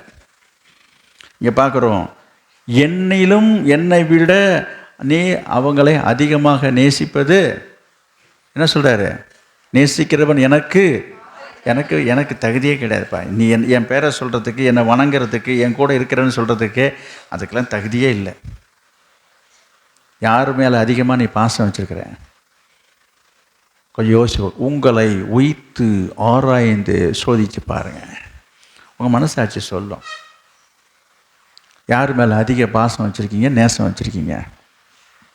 ஒவ்வொருத்தருக்கும் ஒவ்வொரு எந்தெந்த யார் யாரை பிடிக்குமோ அவங்க மேலே பாசம் வச்சுருக்காங்க. சில பேருக்கு சில பிள்ளைங்கள் மேலே அதிக பாசம் வச்சுருப்பாங்க, சில பேர் மனைவி மேலே வச்சுருப்பாங்க, சில பேர் புருஷன் மேலே வச்சுருப்பாங்க. இப்படி யாரெல்லாம் பிடிக்குமோ அவங்க மேலே ஒரு பாசம் வச்சுருப்பாங்க. சிலர் சொல்லுவாங்க, எனக்கு எங்கள் சித்தப்பான்னா எனக்கு ரொம்ப பிடிக்கும்னுவாங்க. ஒரு சில பேர் எனக்கு தாத்தான்னா பிடிக்கும்னுவாங்க. சில பேருக்கு பாட்டியை பிடிக்கும்னுவாங்க. இந்த மாதிரி என்னென்ன உறவு இருக்கிறதோ அத்தனை உறவுகளுக்கு நான் சேர்த்து சொல்லுகிறேன். ஒவ்வொருத்தருக்கும் யார் மேலேயாவது அதிக பாசம் இருக்கத்தான் சொல்லுவாங்க. என் பிள்ளைக்கு அவங்கன்னா ரொம்ப பாசம், அதிக பாசம். அந்த வார்த்தையை பாருங்கள், அதிகமாக பாசமாக இருக்குங்க. எனக்கு சின்ன பையன்னா எனக்கு ரொம்ப பிடிக்கும். அப்போ என்னது? அதிகமாக இருக்கிறத பற்றி நான் சொல்ல வருகிறேன். ஏசு என்ன சொல்கிறாரு? என்னிலும் அதிகமாக நேசிக்கிறவன் என் மூஞ்சில் முழிக்காத. நான் சும்மா உங்களுக்காக அப்படி பேசுகிறேன். அப்படி தானே நீங்கள் பேசுவீங்க. நீங்கள் பேசுகிறத தான் நான் பேசி காட்டுறேன். இந்த மாதிரிலாம் நினச்சிக்கிட்டு இந்த மாதிரி நினைப்போடலாம் என்கிட்ட வந்து பேசாத போ அப்படின்லாம் நீங்கள் பேசுகிறீங்க தானே. அதே போல் தான் இயேசு சொல்கிறாரு, இந்த நினைப்போட இந்த எண்ணத்தோடலாம் என் பின்னாடி வரலான்னு நினைக்காது. இந்த பையன் கூட வராது, என் பின்னாடி வராது. என் பின்னே வருவதற்கு நீ பாத்திரம் இல்லை. உன் மனசுக்குள்ளே இந்த எண்ணத்தை வச்சுக்கிட்டு, இவ்வளோ ஆசையை வச்சுக்கிட்டு, இவ்வளோ பாசத்தை வச்சுக்கிட்டு ஏன் என்கிட்ட நடிக்கிற? என்னட்ட என் மேலே ஏதோ பாசமாக இருக்கிற மாதிரி நடிக்கிறியா? இந்தப்பா உன்னை பற்றி எனக்கு தெரியும், நீ போயிட்டே இரு. இதை கேட்கும்போது ஒரு சிலருடைய மனசில் என்ன வரும்? நாங்கள் போயிடுறேன், சொல்லிட்டார்ல, சொல்லிட்டார், நான் போயிடுறேன் அப்படி நினைக்கிற ஆட்களும் இருக்கிறாங்க. ஒரு சிலர் தான் ஆராய்ச்சி பார்த்து இப்படி சொல்கிறாரே, நம்ம இப்படி இருக்கணுமே என்ன. அப்போ என்ன சொல்ல வருகிறேன்னா, அவங்களுடைய எண்ணம் என்னவாக இருக்குன்னா, இயேசுநாதரை விட இந்த உலகத்தில் உள்ள உறவுகளும் பந்தங்களும் தான் ரொம்ப முக்கியம் என்று சொல்லி அதுக்கு முக்கியத்துவம் கொடுக்குறார்கள். அதன் மேலே அதிகமான மனதை வைக்கிறாங்க, பாசத்தை வைக்கிறாங்க. இது தப்பா அப்படின்னு ஒரு கேள்வி கேட்பீங்க. ஏங்க இதெல்லாம் தப்புங்களா? என்ன இப்படி பேசுகிறீங்க? நீங்கள் பேசுகிறத பார்த்தா எங்கள் குடும்பத்தில் பிரிவை உண்டாக்கிடுங்க போல் இருக்க. இந்த பிரசங்கத்தை கேட்டாலே குடும்பத்தை சண்டை வந்துடும் போல் இருக்கு, குழப்பம் வந்துடும் போல் இருக்க, இவர் கலகத்தை குழப்பத்தை ஏற்படுத்துவார் போல தெரியுதே என்று. No, never. நீங்கள் தவறாக புரிஞ்சுக்கிட்டால் அது அப்படி தான் இருக்கும். நான் இன்னும் செய்திக்கே வரல. ஏன் ஆண்டவர் இந்த வார்த்தையை சொல்கிறார்? நான் இது ஆரம்ப நாட்களில் நான் இதை யோசிப்பேன், இந்த எல்லாத்தையும் வெறுத்துருன்னு. ஆனால் ஒரு காரியம் சொல்லணும். நான் ரட்சிக்கப்பட்ட புதுசில் ஒரு சகோதரர் வந்து என்கிட்ட கேட்டார். நான் ரட்சிக்கப்பட்ட புதுசில் 1983 ரட்சிக்கப்படும் போது நான் படிச்சுட்டு இருக்கும்போது, நான் போயிட்டுருக்க சர்ச்சில் என்ன வேறு ஒரு மூத்த ஒரு எல்டர் விசுவாசி, அவர் ஏதோ ஒரு ஃபார்ம் ஃபில் பண்ணும்போது, உனக்கு பைபிளில் உனக்கு பிடிச்ச வசனம் எதுன்னாரு. இந்த வசனத்தை தான் நான் சொன்னேன். அவர் கேட்க, ஏன் உனக்கு இந்த வசனம் பிடிச்சிருக்குன்னு கேட்டார். இன்னும் என்னால் அதை மறக்க முடியல. எனக்கு என்னன்னு தெரியல, அப்போ இருந்த மனநிலைமைகள். அப்போ யோசித்து பாருங்கள், என்னுடைய மனநிலைமையில் எனக்கு இந்த வசனம் ரொம்ப பிடிச்சிருக்குன்னு சொன்னேன். என்னது? தாயையாவது தகப்பனையாவது மகனையாவது மகளையாவது வெறுத்து விடாவிட்டால் எனக்கு சிஷ்ணாவை எனக்கு ரொம்ப பிடிச்சிருக்குன்னு நான் சொன்னேன். ஆனால் நீங்கள் என்ன நினைப்பீங்க? என்ன வேணால் நினச்சிங்க, அதை பற்றி எனக்கு பரவாயில்ல. ஆனால் ஒரு காரியம், அப்படி நான் வெறுத்துட்டேன்னா என்ன? அது கர்த்தர் சாட்சி, அது நீங்களும் சாட்சி, அது உங்களுக்கு தெரியும். நான் அதை பற்றி இப்போ நான் பேச முடியாது. நான் என்னுடைய தாயையும் தகப்பனையும் எந்த அளவுக்கு நேசித்தேன் என்பதையும், அவங்களுக்கு எந்த அளவுக்கு என்னுடைய கடமை செய்தேன் என்பதையும் கர்த்தர் அறிவார். அதுக்கு மேலே நான் அதை மிகைப்படுத்த சொல்ல நான் விரும்பலை. அப்புறம் பிடிச்சிருக்குன்னு சொன்னீங்க, இப்போவும் சொல்கிறேன், எனக்கு அந்த வசனம் ரொம்ப பிடிச்சிருக்குது. புரியுதுங்களா? சரி, நான் விஷயத்துக்கு வரேன். என்ன சொல்ல வர? ஏன் ஆண்டவர் அப்படி சொல்கிறாரு? எதற்காக அப்படி சொல்கிறாரு? இப்படி எல்லாரையும் உதறி விட்டுட்டு, எல்லா உறவையும் அறுத்து விட்டுட்டு ஆண்டவருக்காக தான் வாழணும்னு என்னங்க? அது அர்த்தமே இல்லைங்க. இந்த உலகத்தில் வாழறதே நம்ம குடும்பமாக வாழணும். குடும்பத்தில் பிள்ளைங்கள் இருக்கிறாங்க, எல்லோரும் சந்தோஷமாக இருக்கிறது தான் நாங்கள் கடவுள்கிட்ட வந்து வேண்டிக்கிறோம். வாரம் ஞாயிற்றுக்கிழமை வந்து என் பிள்ளைங்க நல்லா இருக்கணும், என் குடும்பம் நல்லா இருக்கணும். இதுதான் நம்ம எல்லாருடைய எதிர்பார்ப்புமாக இருக்குது. இப்படி இருக்கும்போது இது நேர்மாறாக எதிர்மறையாக இந்த வார்த்தைகள் இருந்திருக்குதே என்று சொல்லி நீங்கள் யோசிக்கக்கூடும். இது உங்களுக்கு ஒரு குழப்பத்தை ஏற்படுத்தக்கூடும், குழப்பமாக கூட தொடரலாம். இந்த வசனத்தை நீங்கள் தெரிந்திருந்தாலும் கூட அதன்படி செய்ய நீங்கள் தயக்கத்தோடு கூட இருந்திருக்கலாம். ஆனால் இன்றைக்கு ஆண்டவர் சொல்கிற வார்த்தை திட்டவட்டமாக இதுதான் சத்தியம். தெளிவாக இருக்குதா இல்லையா? எத்தனை வசனங்களை நான் உங்களுக்கு மேற்கோள் காட்டிட்டேன், நிறையா சொல்லிகிட்டே போகலாம். அப்படிதான் சொல்கிறார். அப்போ இல்லைன்னா வராதுன்றார், இல்லைன்னா வரவே வராதுன்றார். அப்போ நாம் வராமல் போகிறோம் அப்படின்னா என்ன ஆகும்? யோசித்து பாருங்கள். அப்போ இயேசுநாதர் வேண்டாம், உனக்கு இந்த உலகம்தான் பெருசுன்றது போல் நீங்கள் நினைக்க தோன்றிடும். புரியுதா? அப்போ இயேசு இந்த உலகத்தில் உள்ள காரியங்கள் எல்லாவற்றையும் வெறுக்க சொல்கிறதுனுடைய அர்த்தம் என்ன என்று சொன்னால், வெறுப்பாக நடத்த வேண்டும் என்பதற்காக அல்ல. அதுக்கு தான் அவர் முதலாவது சொல்கிறாரு, இந்த வெறுப்பு உங்களுக்கு மேலே வராமல் இருக்கணும்னா நீங்கள் யாரையும் வெறுக்காமல் இருக்கணும்னு, அல்லது உங்களை யாரும் வெறுக்காமல் இருக்கணும்னு சொன்னால் முதலாவது நீங்கள் என்ன செய்யணும்? உங்களை நீங்களே வெறுத்துட்டீங்கன்னு சொன்னால் வாழ்க்கையில் நீங்கள் ஜெயிச்சிடுவீங்க. இதுதாங்க சத்தியம். உங்களை நீங்கள் வெறுத்துட்டிங்கன்னா உங்களை யாரும் வெறுக்க மாட்டாங்க. நல்லா புரிஞ்சுங்க. உங்களை நீங்கள் வெறுத்துட்டிங்கன்னா உங்களை யாருமே வெறுக்க மாட்டாங்க ஃபஸ்ட்டு. அடுத்தது ரெண்டாவது, உங்களை நீங்கள் வெறுத்துட்டீங்கன்னு சொன்னால் நீங்கள் யாரையுமே வெறுக்க மாட்டீங்க. இன்றைக்கி சில நேரத்தில் நமக்கு சில கண்டாலே வெறுப்பு வருது பாருங்கள். ஏன் வருது? நான் சொல்கிறேன். இது என்னங்க வெறுப்பு, இதுக்கு என்ன விளக்கம்? சரி ரைட்டு, எப்படிங்க விளக்கம் நான் சொல்கிறேன். அதுதான் அதனுடைய இன்னும் ஆழமாக போனீங்கன்னா, உங்களுடைய வெறுக்கிறதுனா என்ன? சுய வெறுப்பு. சுயத்தை நாம் வெறுக்கணும். அப்போ இந்த வெறுப்பு என்பது நமக்குள்ளே, இந்த வெறுப்பு எங்கேருந்து வரும், எப்படி வரும் என்று சொன்னால், உங்களுடைய தன்னலம் என்று சொல்வார்கள், சுயநலம் என்று சொல்கிறாங்க பார்த்தீங்களா, அவங்க சுயநலக்காரங்க அப்படின்வாங்க. அப்போ உங்களுடைய சுயத்தை நீங்கள் என்றைக்கு வெறுக்கிறீங்களோ அன்றைக்குத்தான் உங்கள் வாழ்க்கை ஆசீர்வாதமாக இருக்கும். இன்றைக்கு அநேக சுயத்தை வெறுக்காததுனால தான் உங்களுடைய வாழ்க்கையிலே குழப்பங்கள் வந்து கொண்டிருக்கிறது. கொஞ்சம் யோசித்து பாருங்க. அதனால தான் இயேசு சொல்றாரு, ஒருவன் தன்னைத்தானே வெறுக்காவிட்டால் என்று சொல்கிற அர்த்தம் என்னன்னா, உங்கள் சுயத்தை என்ன செய்யணும்? என்ன பண்ணுறீங்க? உள்ளார உள்ள என்ன பண்ணுறீங்க? ஒரு ஆள் மட்டும் இந்த வெளில என்ன செய்யணும்? நம்மை நாமே வெறுக்கணும்.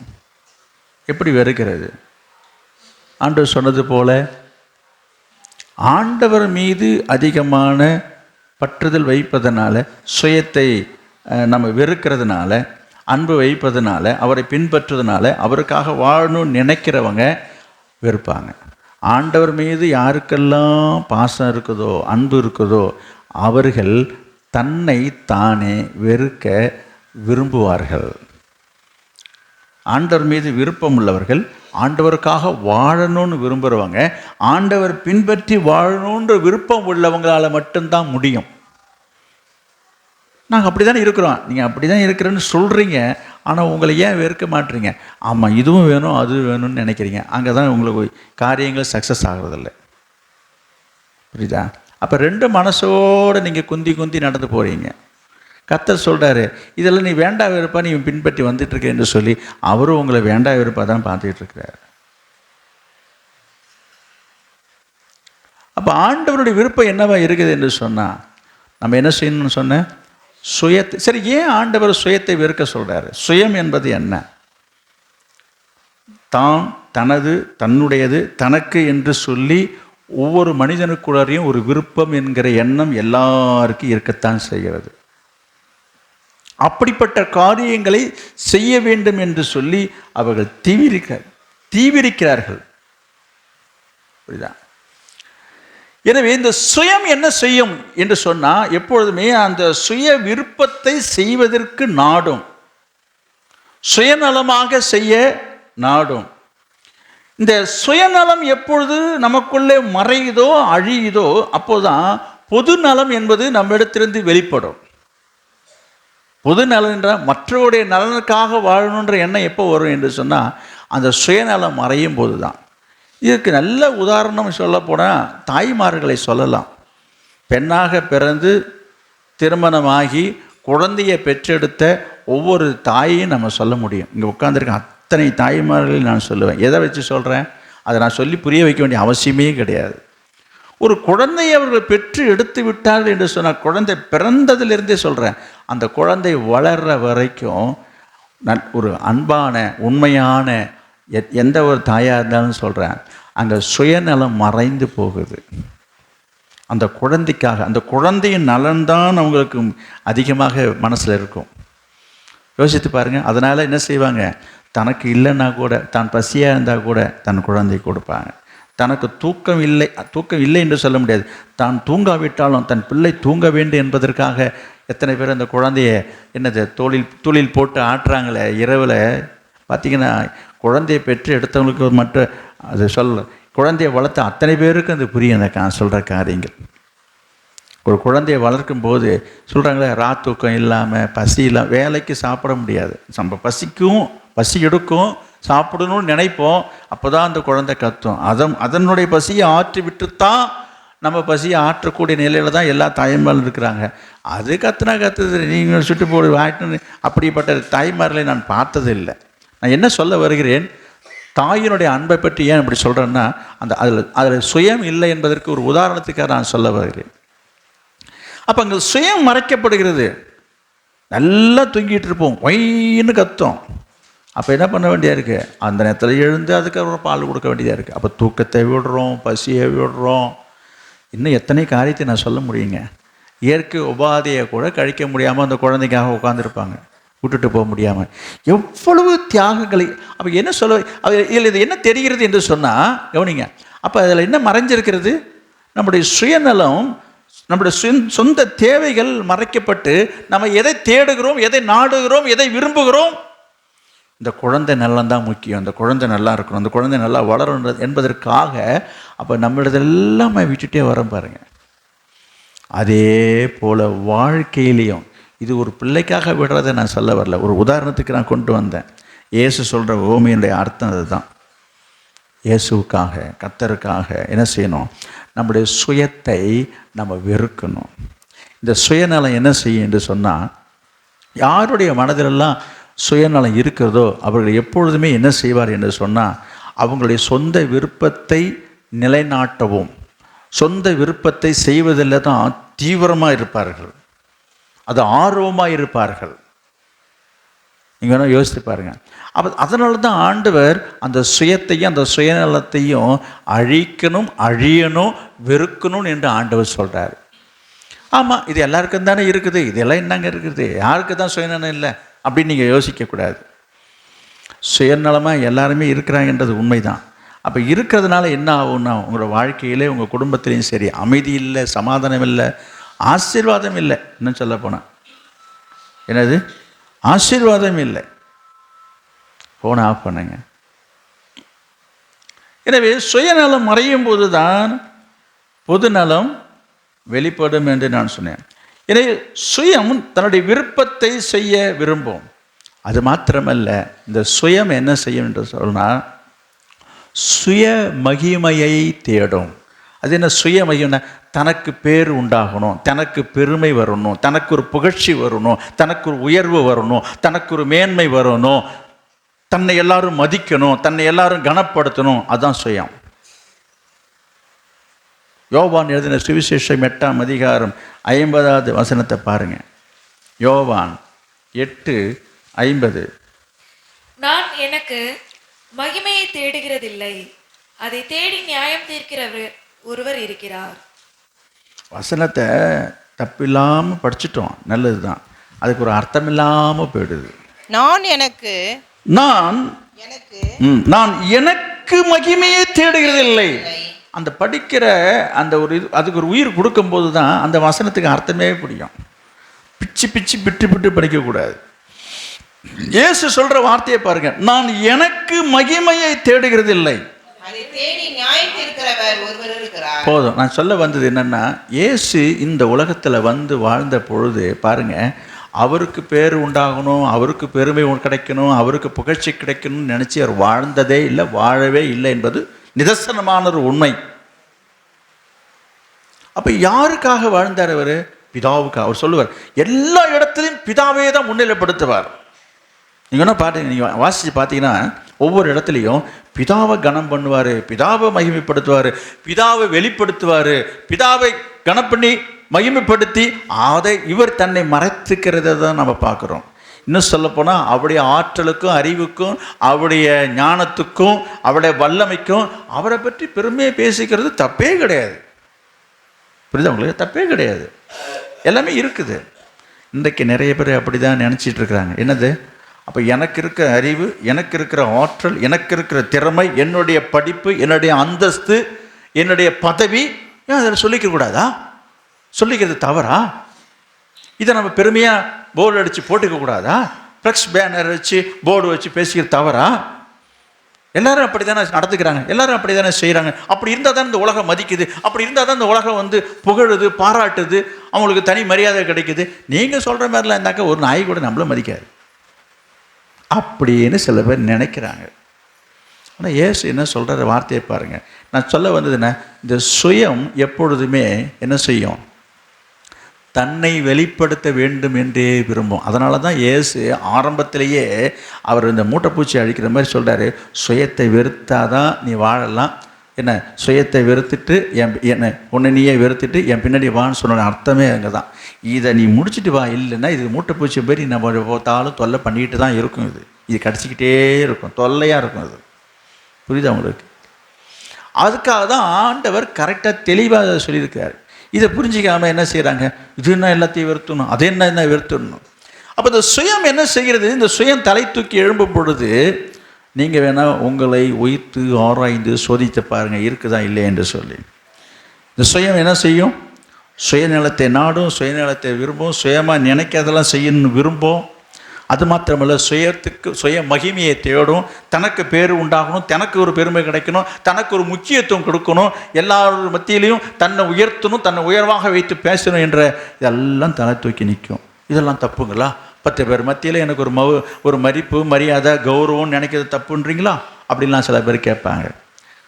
ஏசு அதை தேடலை. அவருக்கு வேணும்னா தேவையில்லாமல் இருக்கலாங்க.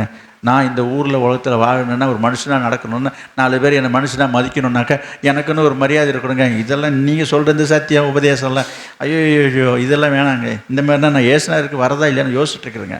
நல்லா யோசனை பண்ணி முடிவு எடுத்துங்க. அதை பற்றி பரவாயில்ல. மேலோட்டமாக பார்க்கும்போது கஷ்டமாக தான் தெரியும். ஏசு என்ன செய்தார்? எப்படி வாழ்ந்தார்? அவரை ராஜாவாக்க வேண்டும் என்று சொல்லி விரும்பி அவர்கிட்ட வந்தாங்களாம். ஏசு என்ன செய்தார்னு போட்டிருக்குது. எடுத்து வாசிக்க நேரம் இல்லை. படித்தவங்க சொல்லுங்கள். இயேசுவை ராஜாவாக்கணும்னு சொல்லி எல்லாம் தீர்மானம் போட்டாங்க. ஆஹா, இப்பேற்பட்ட ஒரு மனுஷன் நமக்கு ராஜாவாக இருந்தால் நம்ம நாடு செழிக்கும், குடும்பம் செழிக்குமே என்று சொல்லி திட்டம் பண்ணி அவர் ராஜாவாக்கிறதுக்காக போகிறாங்களாம். ஏசு என்ன பண்ணார்? ஏசு என்ன செய்தாருங்க? என்னங்க? ஏசு என்ன செய்தாருன்னா, செய்யாததை நான் சொல்கிறேன். ஏசு செய்தார். முதல்ல போய் ஒரு டிஜிட்டல் பேனர் அடிக்கணும். வழியெல்லாம் என்ன பண்ணணும்? அந்த ஃப்ளெக்ஸ் பேனர் வைக்கணும், வால் போஸ்டர் அடிக்கணும். ஆமாம். அப்புறம் என்ன பண்ணணும்? எப்படி ஒரு 50,000க்கு மேலே, ஒரு 1,00,000க்கு மேலே ஜனங்களை திரட்டணும். கவனிக்கிறீங்களா? ஆமாம். எல்லாருக்கும் ஒரு பிரியாணி பொட்டலம் கொடுத்துடணும். வரவங்களுக்கு தலைக்கு ஒரு 200 ரூபா கொடுத்துட்றோம். எவ்வளோ செலவாகும்? அதுக்கு மாவட்டம் வட்ட செயலாளர்லாம் போட்டு இப்படிலாம் இருந்தீங்கன்னா தான் நான் வருவேன், என்னை ராஜாவாக்கணும்னு நான் சொன்னார். இன்றைக்கி ராஜாவாக விரும்புகிறவங்களாம் அப்படி தான் இருக்கிறாங்க. இப்படி இருந்தால் தான் பேர் பெருமைன்னு. ஏசு நான் சொல்லக்கூடாது, ஆண்டவர் அப்படி சொல்கிறது தப்பு. துண்டகாலம் தோளகாலம் மறைஞ்சு அப்படி எழுதியிருக்குதே. நான் கொஞ்சம் வேடிக்கையாக பேசுகிறேன். ஏசு அந்த இடம் விட்டு மறைஞ்சிட்டாருன்னு போட்டிருக்குது. அப்போ நான் என்ன சொல்லலாம்? இப்படி சொன்னால் சரியாக இருக்குமா இல்லையா? ஏசு நேரம் பயந்துட்டு ஓடிட்டாருன்னு சொல்லலாம்ல. அதை நம்ம ஆண்டவரை நம்ம அப்படி இதாக குறைவாக பேசக்கூடாது. நான் உங்களுக்காக நீங்கள் அந்த கருத்தை புரிஞ்சிக்கிறதுக்காக அந்த வார்த்தையை சொல்கிறேன். கர்த்தரை என்னை மன்னிக்கணும். நல்லா யோசிச்சு பாருங்கள். ஏசு அந்த இடம் விட்டு ஏங்க அவர் துணிச்சல, அவருக்கு தைரியம் இல்லையா? ஏன் துணிச்சல நிற்க வேண்டியது என்னங்க? ஏங்க அந்த இடத்த விட்டு மறைஞ்சு போகிறார் அவர்? யோசிச்சு பாருங்கள். அவர் ஒன்றும் பயந்தாங்கொழியெல்லாம் கிடையாதுங்க. அவர் பயந்துக்கிட்டுலாம் மறையலைங்க. விட்டா போதும் என்னை நம்மளை கொண்டு போய் ஏதாவது பண்ணிடுவாங்கன்னு சொல்லிட்டு அந்த இடத்த விட்டு அவர் மறைஞ்சு போயிட்டார். கொஞ்சம் யோசித்து பாருங்கள். எதுக்கு சொல்ல வர்றேன்?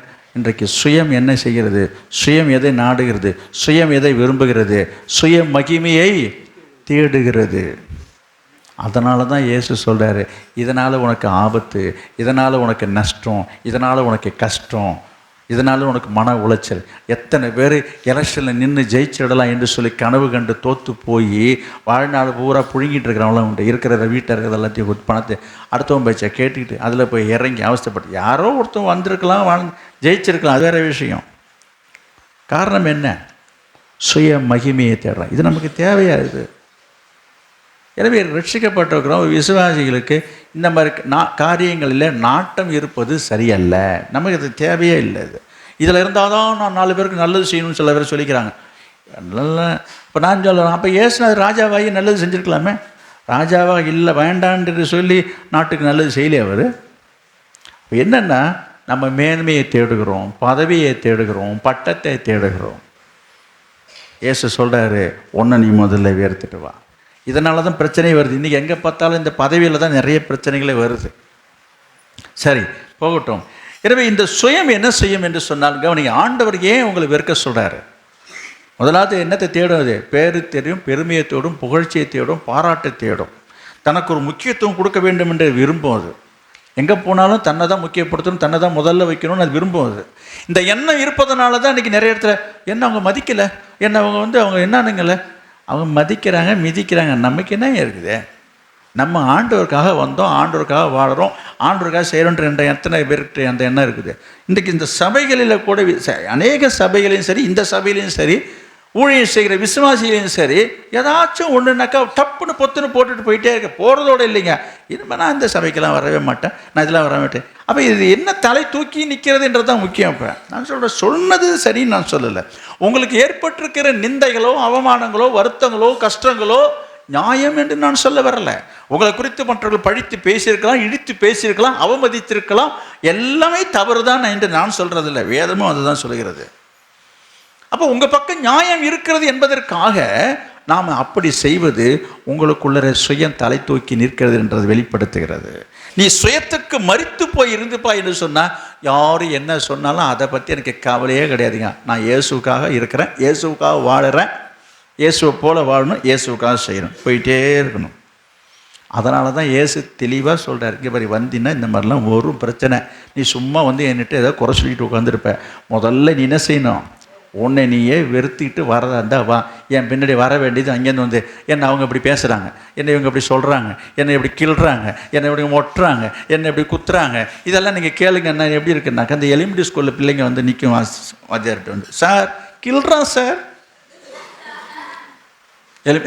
ஆரம்ப பள்ளியில் சின்ன பள்ளியில் பார்த்தீங்கன்னா, சார் என்னை அடிக்கிறான் சார், பார்த்துருப்பீங்களா? அந்த மாதிரி இன்றைக்கு சபைகளில் எங்கேயாவது வந்து அவங்க அதை சொல்கிறாங்க, இதை சொல்கிறாங்க. நான் சொல்கிறேன், இன்னும் நீ எலிமெண்ட்ரி ஸ்கூலில் தான் இருக்கிறேன்றேன். நீ ஒரு வளர்ந்த விசுவாசி என்னன்னா, யார் என்ன சொன்னாலும் சொல்லிட்டு போட்டோம். நான் ஆண்டவர், அதனால தான் ஆண்டவர் சொல்கிறாரு அழுத்தம் திருத்தமாக, ஒருவன் என்னை பின்பற்றி வர விரும்பினால் அதை வெறுத்துட்டு வா முதல்ல. அப்படின்னா என்ன அர்த்தம்? அப்போ யார் வேணாலும் என்னை பேசுவாங்க, என்ன வேணாலும் செய்வாங்க, இது நல்லா இருக்குது இந்த காரியம் அப்படின்னா இயேசு முதல்லே சொல்லிட்டார். அவர் அப்படி தான் வாழ்ந்தார்.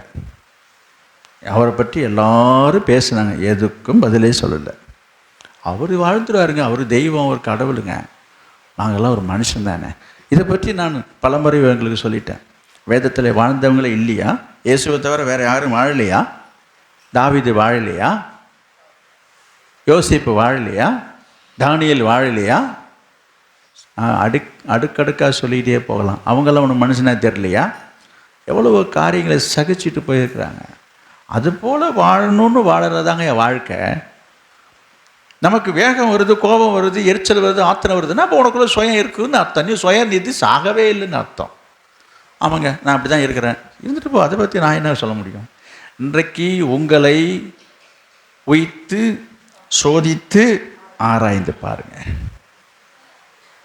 கர்த்தர் சொல்கிறார், நம்ம கர்த்தருக்காக வாடுறோமான்றது தான் நான் சொல்ல வந்த இந்த செய்தியினுடைய சாராம்சம் என்னென்னா, நம்ம கர்த்தருக்காக வாடுறோமா, கர்த்தரோடு வாடுறோமா, கர்த்தருக்காக நீங்கள் என்ன செய்திருக்கீங்க, ஆண்டருக்காக என்ன செய்திருக்கீங்க. ஒருவன் என்னை பின்பற்றி வர விரும்பினால் எல்லாத்தையும் வெறுத்துட்டு வரணும். எல்லாத்தையும் வெறுத்துருக்கீங்களா? அவர் பின்னால் வரணும்னு விரும்ப, அவருக்காக வாழறதுனா என்ன அர்த்தம்? இதெல்லாம் வெறுத்து விட்டுடணும். கர்த்தருக்காக வாழுங்க. நான் முன்பே சொன்னேன், உங்களை நீங்கள் வெறுத்துட்டீங்கன்னு சொன்னால் உங்களை யாரும் என்ன செய்ய மாட்டாங்க, உங்களை யாரும் வெறுக்க மாட்டாங்க. இப்போ புரியுதா? உங்களை நீங்கள் வெறுக்காத வரைக்கும் உங்களை கண்டால் எல்லாருக்கும் வெறுப்பாக தான் இருக்கும். அது மட்டுமா, உங்களுக்கு நீங்கள் சில பேரை பார்த்தாலே வெறுப்பாக தான் வரும். உங்கள் மனசில் அதுமாரி கசப்பு இருக்குதா, வெறுப்பு இருக்குதா, அப்போ உங்களுக்குள்ள சுயம் தயங்கி இருக்குதுன்னு அர்த்தம். உங்களுக்குள்ள சுயம் மறைஞ்சிருக்குது. எனவே இந்த சுயம் என்ன செய்யும், அடுத்த காரியத்தை நான் சொல்லுகிறேன். இந்த சுயம் நமக்குள்ளே இருந்தால், அதாவது உங்களை நீங்கள் சுயத்தை வெறுக்காமல், உங்களை நீங்கள் வெறுக்காமல் அந்த சுயம் உங்களுக்குள்ளே இருந்தால் அது என்ன செய்யும் என்று சொன்னால், உங்களை எங்கேயும் எப்பொழுதும் எங்கேயும் உங்களை ஒன்றாக ஒற்றுமையாக இருக்க விடவே விடாது. நீ இருந்துருவியா, நீ வாழ்ந்துருவியா, நீ ஒன்றா இருந்துருவியா, நான் பார்த்துறேனே அப்படின்னு நிற்கும். அது இந்த சுயம் என்ன செய்யும் என்று சொன்னால், உங்களை ஒற்றுமையாக இருக்க விடாது. அப்படி ஒற்றுமையாக இருக்கிறது அதுக்கு பிடிக்காது. ஏன் அவ்வளோ தூரம்? நிறைய பேர் உள்ளத்தில் பொறாமை வருது பாருங்கள். சில பேருக்கு ஒரு குடும்பம் நல்லா இருந்ததுனாக்கா சில பேருக்கு பொறாமை வருதுங்க. ஏன் வருதுன்னா, இவன் குடும்பம் அப்படி இல்லை, அவங்க இப்படி வாழுறாங்களே, இவங்க எப்படி, ஏன் அந்த பொறாமை வருது? யோசித்து பாருங்க. அங்கே சுயநலம் இருக்கிறது. அப்போ இந்த பொதுநலம் இருந்ததுன்னா எல்லாரும் நல்லா இருக்கணும், அவன் நல்லா இருந்துட்டு போட்டுமே, அவன் நல்லா வாழ்ந்துட்டு போட்டுமே, ஏன் உங்களால் இந்த மனசு வர மாட்டுது, ஏன் உங்களால் வாழ்த்த முடியல, ஏன் உங்கள் மனசு ஏற்றுக்க மாட்டுது சொல்கிறாங்க. என் மனசு ஜீரணிக்கவே இல்லை, அவன் கார் வாங்கிட்டான், அவன் வீடு வாங்கிட்டான், எனக்கு தெரிஞ்சு அவன் எப்படி இருந்தான், அவன் இப்படி இருக்கிறான், அப்படி இருக்கான், ஏன் நம்ம வயிறு எரியுது சில பேருக்கு? அவன் எப்படியே இருந்துட்டு போகிறான், எப்படியே வாழ்ந்துட்டு போகிறான். அந்த வாழ்த்துகிற மனசு இல்லை, மற்றவங்க வாழ்க்கையை கண்டு பொறுத்துக்கிற எண்ணம் இல்லை. மற்றவங்களோட குடும்பத்தில் ஒற்றுமையாக இருக்கிறாங்க, நம்ம குடும்பத்தில் சண்டையும் சச்சரமாக இருக்கும். சில பேருக்கு இந்த குடும்பம் எப்போ உடையும், எப்போ பிளவு உண்டாகும், யோனா மாரி கூடாரம் போட்டுட்டு உட்காந்துட்டு இந்த பட்டணம் எப்போ கவிழும், எப்போ இந்த அழியும். என்னங்க இது? இதுதான் சுயம்னு சொல்கிறேன். இந்த மாதிரி எண்ணங்கள் நமக்குள்ளே வருதா? வரும். நான் சொல்கிறேன் வரும். அதை என்ன செய்யணும்? அப்போதை நம்ம அழிச்சிடணுங்க. இந்த எண்ணங்கள் வருவதற்கு காரணம் நீங்கள் அல்ல. இந்த எண்ணங்களை கொண்டு வருவது பிசாசு, இந்த எண்ணங்களை கொண்டு வருவது சாத்தான். புரியுதா? அதற்கு உங்கள் உள்ளத்தில் தங்குவதற்கு இடம் தரக்கூடாது. அது உங்கள் இருதயத்தை தங்குவதற்கு நீங்கள் இடம் தரக்கூடாது. புரியுதுங்களா? உடனே என்ன செய்யணும்? நம்ம ஆலயத்துக்கு வருகிறோம், ஆராதனைக்கு வருகிறோம், செய்தியை கேட்குறோம், கர்த்தருடைய வார்த்தையை பார்க்குறோம், படிக்கிறோம், ஆவியானவரோடு பேசும்பொழுது என்ன செய்யணும்? அந்த சுயத்தை நசுக்கணும். பாம்பை கண்டால் என்ன செய்வோம்? என்னது? சில பேர் ஏதோ பால் வைக்கிறேன்னு சொல்கிற மாதிரி காதில் விழுது. இங்கே இல்லை, யாரோ இங்கே சொல்கிற மாதிரி யாரோ சொன்னாங்க எனக்கு, பாம்பு வருதா, ஐயோ ரொம்ப நல்லது தான், அதுக்கு பால் வச்சிடணும், அது அடிச்சிடாத. இங்கே இல்லை, யாரோ இங்கே வெளில சொன்னாங்க அன்னைக்கு, கேளுங்க. இப்படிப்பட்ட ஆள்லாம் இருக்கிறாங்க. என்னது? ஐயோ நல்ல பாம்பு. நான் சொல்கிறேங்க, அதை விடுங்க. இப்போ நம்ம சப்ஜெக்ட்டுக்கு வருவோம். பொதுவாக நம்ம பாம்பை கண்டால் என்ன செய்வோம்? ஐயோ பாவம் வந்துட்டு போட்டோம் அப்படியா சொல்லுவான். கண்ட உடனே அடித்து என்ன பண்ணுவான்? அடித்ததோடு இல்லை, அதை அங்கே எட்டேந்து ஒரு ஆள் சொல்லுவான். அதை என்ன சொல்லுவான்? அதை தலையை நசுக்கணும். அங்கே பாருங்க, அடிச்சு செத்து போச்சுங்க, தலை நசுக்கிட்டியா. நான் சொல்கிறேங்க, இந்த மாதிரி இந்த சுயம் என்கிற பாம்பு அப்பப்போ வருங்க உங்கள் வீட்டுக்குள்ளார, உங்கள் மனசுக்குள்ளார, உங்கள் இருதயத்துக்குள்ளார. அடிச்சு போடுறதில்ல, இல்லைங்க, தலையை நசுக்கி போடணும். அதை ஏன்? இந்த எண்ணத்தை கொண்டு வருவது யார்? இந்த எண்ணம் எங்கேருந்து வருகிறது? அதற்கு சொல்ல வரேன். அது உங்களால் வர்றதா இல்லை. ஏங்க, உங்கள் வீட்டுக்குள்ளே பாம்பு வரத்துக்கு நீங்கள் காரணம். அது எங்கேயும் வரும், எங்கேயும் எப்படியும் வரணும் வருதுங்க. அது புரியுதா? நம்ம வீட்டுக்குள்ளே நம்ம அனுமதி இல்லாமல், நமக்கு தெரியாமல் நம்ம வீட்டில் வந்து நுழைஞ்சிக்குது, வந்துடுது. சரி, வராத விருந்தாடி வந்துச்சுன்னு சொல்கிறோம், அதை விரட்டுறோம். அதுபோல் உங்களுக்கு தெரியாமலே அறியாமலேயே இது போல் தீய எண்ணங்கள் உங்கள் இருதயத்தில் வருதுன்னு சொன்னால், உங்களை நீங்களே உய்த்து சோதித்து ஆராய்ந்து பார்த்து என்ன செய்யணும்? இப்போ நன்கு பார்த்து அதை அகற்றணும். இந்த எண்ணங்களை அகற்றணும். புரியுதா உங்களுக்கு? பாம்பு வீட்டுக்குள்ளே போய் நுழைஞ்சிப்பிச்சிங்க. கவனிங்க, உங்கள் வீட்டுக்குள்ளே வந்தது நீங்கள் பார்த்துட்டிங்க, போய் மறைஞ்சிக்கிச்சிங்க. என்ன செய்வோம்? உடனே ஒரு கட்டில் எடுத்து போட்டு, காலுக்கு 2 தலைவணி, தலைக்கு 2 தலைவணி எடுத்துக்கிட்டு ஃபேனை போட்டு அப்பாடன்னு தூக்கமே வராது. பாம்பு வீட்டில் இருக்கிறது நல்லா தெரிஞ்சு போச்சுங்க, வெளியில் போகலன்றது நமக்கு பார்க்குறோம், நுழைஞ்சது மறைஞ்சது எல்லாம். தூக்கம் வரும். படுத்து பார்ப்போம். என்னது? நான் ஒரு வேடிக்கையான ஒரு பிள்ளை சொன்னதை கேட்டேன். அதாவது சில ஒரு நேச்சுரல் நடக்கிறது சொல்கிறேங்க. சிலருக்கு சில உருவத்தை பார்க்கும்போது அரண்டவங்கனக்கெல்லாம் இருண்டதெல்லாம் பெய்கின்ற மாதிரி எதை பார்த்தாலும் சில பேருக்கு என்ன இது, அந்த மாதிரி வேடிக்கையாக ஒரு சம்பவம் பாருங்கள். ராத்திரியில் படுத்திருக்கும்போது ஏதோ ஒரு பொருள் இருந்திருக்குங்க, அது பார்க்குறதுக்கு எலி போல் இருந்திருக்குது, பார்க்குறதுக்கு எலி போல் இருந்து, ஆனால் எலி இல்லை, அது ஏதோ ஒரு பொருள். உத்து பார்க்க, அந்த பிள்ளை சொன்னதை நான் சொல்கிறேங்க, உத்து பார்க்க தான், அது நவருவே இல்லையா, நவருதான பார்க்க தான். நான் ஏன் இது சொல்கிறேங்கன்னா, சிரிக்கிறதுக்கு இல்லைங்க. அப்போ ஒரு காரியத்தை பார்க்கும்போது தூக்கம் போயிடுது, அதுக்கு சொல்ல வந்தேன். அது என்ன நவருவே இல்லை, இது கிடச்சிருமா, வந்துடுமா, போயிடுமா, இதை பார்த்துக்கிட்டே இருக்கும்போது என்ன ஆகிடுது? தூக்கம் போயிடுச்சு. நான் என்ன ஒரு மனசுக்குள்ள எண்ணங்களுக்கு சொல்கிறேங்க. அதுபோல் அப்போ வீட்டுக்குள்ளே ஒரு பாம்பு வந்தோன்னா அது எடுத்துகிட்டு போனப்போ வந்துட்டு, சரி ராத்திரியில் இது எங்கே போவோம், பாம்பு விடிஞ்சு போகட்டுன்னு இருப்பீங்களா? அப்படி இருக்க மாட்டேன் தானே. அதே போல தாங்க இது ஒரு பாம்பு. என்னது?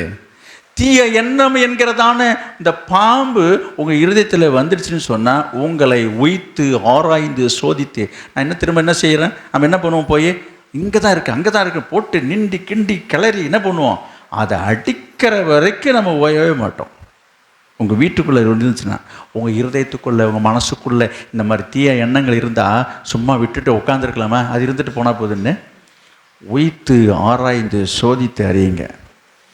எண்ணங்கள் எப்படி இருக்கிறது என்று சொல்லி. நான் சொன்னேன், இந்த சுயம் என்ன செய்யணும்னு சொன்னேன், உங்களை ஒன்றாக இருக்க விடாது, ஒற்றுமையாக வாழ விடாது. எந்த ஒரு குடும்பத்தையும் ஒற்றுமையாக இருக்கிறது அதுக்கு பிடிக்கவே பிடிக்காது, இந்த சுயநலத்துக்கு. அது என்ன செய்யுமா? அது என்ன செய்யும்? பிரிவை உண்டு பண்ணும், பிரிவினையை உண்டு பண்ணும், பிரிக்கத்தான் பார்க்கும், ஒன்றா சேரவே விடாது. அதுக்கு ஒரு வசனம் நான் சொல்கிறேன். நீதிமொழிகள் 18ஆம் அதிகாரம் 1 வசனம். நீதிமொழிகள் 18:1. பிரிந்து போகிறவன் தன் இச்சையின்படி செய்ய பார்க்க. தன் இச்சை, தன் விருப்பம். நான் சொல்ல வார்த்தையை பாருங்க. சுயம் என்பது என்ன? தன் விருப்பத்தை, தன்னுடைய விருப்பத்தை நிலைநாட்ட விரும்புவது தான் சுயநலம். அப்ப பிரிந்து போகிறவன் தன் இச்சையின்படி செய்வதற்கு பார்க்கிறான். அப்ப வேண்டாம் கவனிங்க. தன் இச்சையின்படி செய்கிறவன் என்ன செய்வான்? பிரிஞ்சு போவான். இப்போ நிறைய பேர் பாருங்கள், குடும்பத்தில் பிரிஞ்சு போகிறத சொல்கிறோம். குடும்பத்துலேயும் சரி, சபையிலையும் சரி, உறவுகளையும் சரி. சில பேர் சொல்கிறாங்கல்ல, அவங்க பிரிஞ்சு போயிட்டாங்க, அவங்க பிரிஞ்சு போகிறாங்கன்னு. ஏன் பிரிஞ்சு போகிறாங்க அவங்க?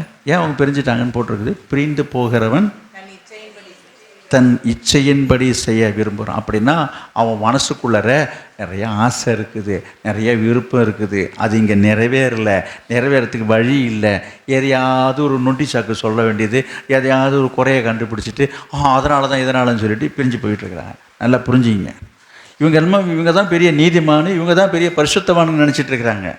நோ, அவங்களுக்குள்ள உள்ளத்தில் 1008 எண்ணம் இருக்குது. வசனம் என்ன போட்டிருக்கு பாருங்க. பிரிந்து போகிறவன் தான் விருப்பத்தை நிறைவேற்றுவதற்காக. இங்கே இருந்தால் தான் விருப்பம் நிறைவேறாது, இங்கே இருந்தால் நம்மளால் செய்ய முடியாது. கெட்டகுமாரன் கதையை பற்றி நம்ம இப்போ தெரியுதுங்க. ஒரு தகப்பனுக்கு 2 பேர் இருந்தாங்க, அண்ணன் தம்பி 2 பேர். இளையகுமாரன் என்ன செய்தானா? இளையகுமார் வந்து தகப்பன்ட்ட பணம் கேட்டு பார்த்தா அவர் கொடுக்கலன்னது, என் சொத்தை பங்கு எனக்கு தான் உரிமை இருக்குல்ல இந்த வீட்டில் குடும்பத்தில் என்று சொல்லி என்ன செய்தான்? பங்கு கேட்குறான். பங்கு கேட்குறதுன்றது உரிமை தானே, இது அது கொடுத்து தானே ஆகணும். அப்போ வேண்டாம் விருப்பம் அந்த மகனுக்கு இந்த பாகத்தை பிரித்து கொடுக்குறான். அந்த சொத்தையெல்லாம் எடுத்துகிட்டு போய் என்ன செய்கிறான் அவன்? அதெல்லாம் நம்ம சம்பவத்தை நம்ம பைபிளில் படிக்கிறோம். என்ன செய்ததாக பார்க்குறோம். ஊதாரித்தனமாக செலவழிந்து உருவழிஞ்சு ஒன்றும் இல்லாமல் போயிட்டான். நான் சொல்ல வந்தது, குடும்பத்தை விட்டு தகப்பனை விட்டு பிரிந்து போனவன் தன் இச்சையின்படி செய்ய பார்க்குறான். இன்றைக்கு அநேகர் தன் விருப்பத்தை நிறைவேற்றுவதற்காகவே பிரிந்து போகிறான். பிரிந்து போனவங்கெல்லாம் யாரும் நல்லா இருந்ததே கிடையாது. ஆபிரகாமும் லோத்தும் ஒன்றாக இருந்தார்கள். பைபிளில் எழுதியிருக்குது, ஒன்றாக இருந்தார்கள். ஆஸ்தி மிகுந்து போச்சு, ஆடு மந்தை பெருகி போச்சு. 2 பேருக்கும் இடம் போடணும் போது அங்கே சில இந்த வரப்பு தயார் வாய்க்கால் தயார்னு சொல்லுவாங்க, அந்த மாதிரி இங்கே பிரச்சனை வருது. ஆனால் ஆபிரகாமுக்கு அவங்களுக்கு இல்லை, வேலைக்காரர்களுக்கு தான் பிரச்சனை வந்தது. ஆபிரகாம் என்ன செய்தார்? ஆபிரகாம் பிரிஞ்சு போனாரா, லோத்து பிரிஞ்சு போனாரா? நல்லா கவனிச்சு பாருங்க. ஆபிரகாம் பிரிஞ்சு போகல. தப்பா, உனக்கு இருக்க விருப்பம் இருந்தால் இரு, நீ போகணும்னு விருப்பப்பட்டீங்கன்னா நீ போ, இப்படி தான் அவர் சொன்னார். அவர் போக சொல்லலை, உனக்கு விருப்பம் இருந்தால் நீ போனார். அவன் இதான் சாந்தர்ப்போன்னு சொல்லிட்டு, அப்போ அவன் உள்ளுக்குள்ளே என்ன இருந்திருக்கே, இவன் கூட இருக்கக்கூடாது, நம்ம பிரிஞ்சு போகணுன்ற ஆசை இருந்திருக்குது. அதனால் இவன் நல்லவனாக இருந்தால் என்ன பண்ணுறோம்? ஐயோ நான் எங்கே போவேன், நான் யார் இடத்துல போவேன், நித்திய ஜீவ வசனம் கும்பிடத்தில் சொன்ன மாதிரி என்ன பண்ணிருக்கணும், நான் உங்கள் கூட தான் இருக்கணும்ல சொல்லியிருக்கணும். விட்டா போதுன்னுட்டு போயிட்டு இருக்கிறாள்லாம் இருக்கேன். இன்றைக்கி நிறைய குடும்பங்களிலும் அப்படி தான் இருக்கிறாங்க. அப்படிதான் அப்படியே பல்ல கடிச்சிட்டு உட்காந்துருக்குது. என்னைக்கு நம்மளை அவுத்து விடுவாங்க பார்த்துக்கிட்டே இருக்க வேண்டியது. ஏதாவது ஒரு வார்த்தை விட்டா போதும், இதான் சந்தர்ப்பம்னு சொல்லிட்டு தனி கொடுத்தனும் தனி கொள்ள போயிட வேண்டியது. சரிக்காங்க, அப்பா சொல்லியாச்சு. என்ன அப்போ என்னன்னா உள்ளுக்குள்ள என்ன இருக்குது யோசித்து பாருங்க. இப்போ அவன் பிரிந்து போனான். அந்த லோத்து நல்லா வாழ்ந்தார். இவர் சூஸ் பண்ணிக்கிட்டது தான், இவர் தேர்ந்தெடுத்துக்கிட்டது தான், அவன் சாய்ஸ் தான். இவன் பார்த்து இங்கே போன்னு சொல்ல கிடையாது. வாழ்ந்தார் அவர். கொஞ்ச நாள் நல்லா வாழ்ந்து செழிப்பாக இருந்தது, பசுமையாக இருந்ததுங்க. வாழ்க்கையின் முடிவை பாருங்கள். அதுக்கப்புறம் நடந்ததெல்லாம் நான் உங்களுக்கு ஏற்கனவே சொல்லியிருக்கிறேன். அப்படி இருந்தும் ஆதாம் என்ன செய்யலை, ஆபிரகாம் என்ன செய்யலை, லோத்தை விட்டுடலை. அவனுக்கு பிரச்சனை வருது, திரும்பி போய் அங்கே யுத்தம் பண்ணி அவன் பொருள் மனைவியெல்லாம் மீட்டு கொண்டு வரான். இந்த மாதிரி அடுத்தடுத்து அடுக்கடுக்கா ஆபிரகாம் வந்து லோத்துக்கு துணையாக தான் இருந்தான். லோத்து தான் பிரிஞ்சு போய் அழிஞ்சு போனான். நான் திரும்பியும் சொல்கிறேன், இந்த பிரிஞ்சு போகிறவங்க என்றைக்கும் வாழ்ந்ததாக சரித்திரம் இல்லை. அதுக்கு சொல்ல வந்தேன். பிரிஞ்சு போகிறது தவறா என்று சொன்ன நான் திருப்பியும் சொல்கிறேன், பிரிவு என்பது பிளவாக கூடாது. புரியுதா? ஒரு சமாதானத்தோட பிரிந்து போவது தவறில்லை. சமாதானத்தோட என்ன, ஒருத்தர் ஒரு புரிந்து கொள்ளுதலோட, இந்த சண்டை போட்டுக்கொண்டு கோபிச்சு கொண்டு கோபத்தோடு பிரிந்து போகிறது தான் நான் தவறுன்னு நான் சொல்கிறேன். சமாதானத்தோடவே நமக்கு இருக்கிற இடம் வசதி போக்குவரத்து மற்ற காரியங்களில் ஒரு மன ஒப்புரதோடு ஒரு அண்டர்ஸ்டாண்டிங்குள்ளே இருப்பது தவறு கிடையாது. புரியுதா? அதில் கூட நம்ம எந்த அளவுக்கு ஒற்றுமையை காட்ட முடியுமோ அப்படி காட்டுவது தான் நல்லது, அதுதான் சரியும் கூட. எனவே நான் சொல்ல வந்தது என்னென்னா, இந்த பிரிந்து போர்கள் என்ன செய்வார்கள், தங்கள் இச்சையின்படி தான் செய்ய பார்ப்பார்கள். 2 தீமோத்தேயு 4ஆம் அதிகாரத்தில் பாருங்கள், அவங்க என்ன செய்வார்களாம், இந்த பிரிந்து போகிறவர்கள் என்ன செய்வார்கள், தன் இச்சையின்படி நடக்கிறவர்கள் என்ன செய்வார்கள், சுயத்தை ஆளுகிறவர்கள் என்ன செய்வார்கள். 2 தீமோத்தேயு 4ஆம் அதிகாரம் 3வது வசனம். 2 தீமோத்தேயு 4:3. ஏனென்றால் ஏன் அவர்கள் பிரிந்து போகிறாள் என்றால், நல்ல கவனிங்க, ஏன் அவர்கள் ஒரு சபையை விட்டு பிரிந்து போகிறாள் என்று சொன்னால், ஏனென்றால் அவர்கள் ஆரோக்கியமான உபதேசம். இப்போ நான் கொடுத்து கொண்டிருக்கிறது இங்கே பாருங்க, இது போல சத்தியங்களே எங்கேயுமே கொடுக்கப்படவில்லை என்று நான் சொல்ல மாட்டேன். இதை விட அழகாக அருமையாக ஆழமாக சத்தியத்தை எடுத்து உரைக்கிற நல்ல தேவ மனிதர் இருக்கிறார் என்பதை இந்த நேரத்தில் நான் சொல்லிக் கொடுக்கிறேன். ஆனால் அந்த மாதிரி உபதேசத்தை சில பேர் கேட்கறது கிடையாது. புரியுதா நான் சொல்கிறது? இப்போ நான் கொடுத்து கொண்டிருக்கிற ஒரு செய்தியானது ஒரு ஆழமான சத்தியம், உங்களுக்கு அவசியமானது. ஆழம் என்று சொல்வது அவசியமானது, அதை முதல்ல புரிஞ்சுங்க. இப்படிப்பட்ட சத்தியத்தையோ உபதேசத்தையோ பிரசங்கத்தையோ கேட்கறதுக்கு மனசு இல்லாமல், என்னது, அவர்கள் ஆரோக்கியமான உபதேசத்தை பொறுத்துக்க மனசு, இதெல்லாம் பொறுக்கவே முடியாது. இப்போ இதெல்லாம் இது என்ன, ஏது விட்டு கொடுத்துடணுமா, செத்துடணுமா, சுயத்துக்கு மறிக்கணுமா, ஐயோ இதெல்லாம் நமக்கு சரிப்பட்டு வராதுப்பா. பொறுத்து கொள்ள மனசு இல்லாமல் செவித்தினவு உள்ளவர்கள் ஆகி தங்கள் சுய இச்சைகளுக்கு ஏற்ற போதகர்களை தங்களுக்கு திரளாக சேர்த்து கொண்டு. அப்படின்னா என்ன, இவங்க மன விருப்பப்படி, இவங்க விருப்பப்படி, இவங்க இஷ்டப்படி, இவங்க மனசுக்கு ஏற்றபடி, புரியுதா உங்களுக்கு, அந்த மாதிரி பிரசங்கம் பண்ணுகிற ஊழியக்காரர்களையோ போதகர்களையோ திரளாக. அப்படிலாம் ஒன்றும் இல்லை. நான் ஒன்றும் சொன்னேன், எங்கேயும் போய் ஆள்லாம் திரட்டணும்னு அவசியம் இல்லைங்க. இன்றைக்கி யூடியூப்பை ஆன் பண்ணினாலே போதும், எல்லார்ட்டையும் அந்த ஃபோன் இருக்குது, எல்லார் வீட்லேயும் டிவி வந்துச்சு. இப்போ உள்ள காலகட்டத்தில் இது அப்போவே எழுதப்பட்டிருக்குதுங்க. இப்போ திறந்து வச்சா போதுங்க, சும்மா அது பாட்டுக்கு வரிசையாக வருதுங்க. ஊர் பேர் தெரியாமல் எல்லாரும் பிரசங்கம் பண்ணுறாங்கங்க. நான் அதை தவறுன்னு சொல்ல, இப்படிலாம் தேவ வசனம் பரவது தவறல்ல. ஆனால் அதில் படிங்க, அடுத்த வசனத்தை படிங்க. சத்தியத்துக்கு செவியை விலக்கி கட்டுக்கதைகளுக்கு சாய்ந்து போகிற காலம் வரும். கட்டுக்கதையெல்லாம் அவித்து விடுற பிரசங்கத்தை எல்லாம் கேட்டுக்கிட்டு இங்கே வந்து உட்காந்துக்கிட்டு, அவர் அப்படி பண்ணுறாரு, இவர் இப்படி பண்ணுறாரு, அங்கே அப்படி நடக்குது. நடக்குயா, யார் இல்லைன்னாப்பேன். இதெல்லாம் என்ன காரணம்? நீ அதெல்லாம் போய் கேட்டுட்டு உட்காந்துரு. இந்த மாதிரிலாம் குப்பையால் கேட்டுட்டு வந்ததுனால அந்த வேணா இது. ஆரோக்கியமான உபதேசத்தை கேட்கறதுக்கு ஒரு மனசு இல்லை. நீ என்ன வேணாலும் செஞ்சுக்கலாம், என்ன வேணாலும் போட்டுக்கலாம், என்ன வேணாலும் மாட்டிக்கலாம், எங்கே வேணாலும் போய்க்கலாம், என்ன வேணாலும் சாப்பிட்டுக்கலாம், நீ எப்படி வேணாலும் வாழ்ந்துக்கலாம், நீ ஆராதனைக்கு காணிக்கை வீட்டில் காணிக்கை போட்டுக்கலாம், திருவிருந்தை வாங்கிக்கலாம், நீ பாட்டு உன் இஷ்டம் போல் வாழலாம். இப்படிலாம் இருக்கிறாங்க. இதுதான் எல்லாருக்கும் ஒத்து போகுது. இது பரவாயில்லையே, நம்ம ஆண்டவர்கிட்ட இருந்த மாதிரியும் ஆயிடுச்சு. நம்ம என்ன நினைக்கிறோமோ அதன்படி வாழ்ந்துற மாதிரி. இவருன்னா இங்கே வந்து நின்னா குத்தன்றாரு, உட்காந்தா குத்தன்றாரு, திரும்பினா குத்தன்றாரு. யார் இங்கே அதை குற்றனாரு. ஐயோ அம்மா, அங்கே என்ன வேணாலும் செஞ்சுக்கலாம். எப்படி இருக்கு? இப்படிப்பட்ட காலங்கள் வரும். 2 பேதுரு 2ஆம் அதிகாரம் பாருங்கள்.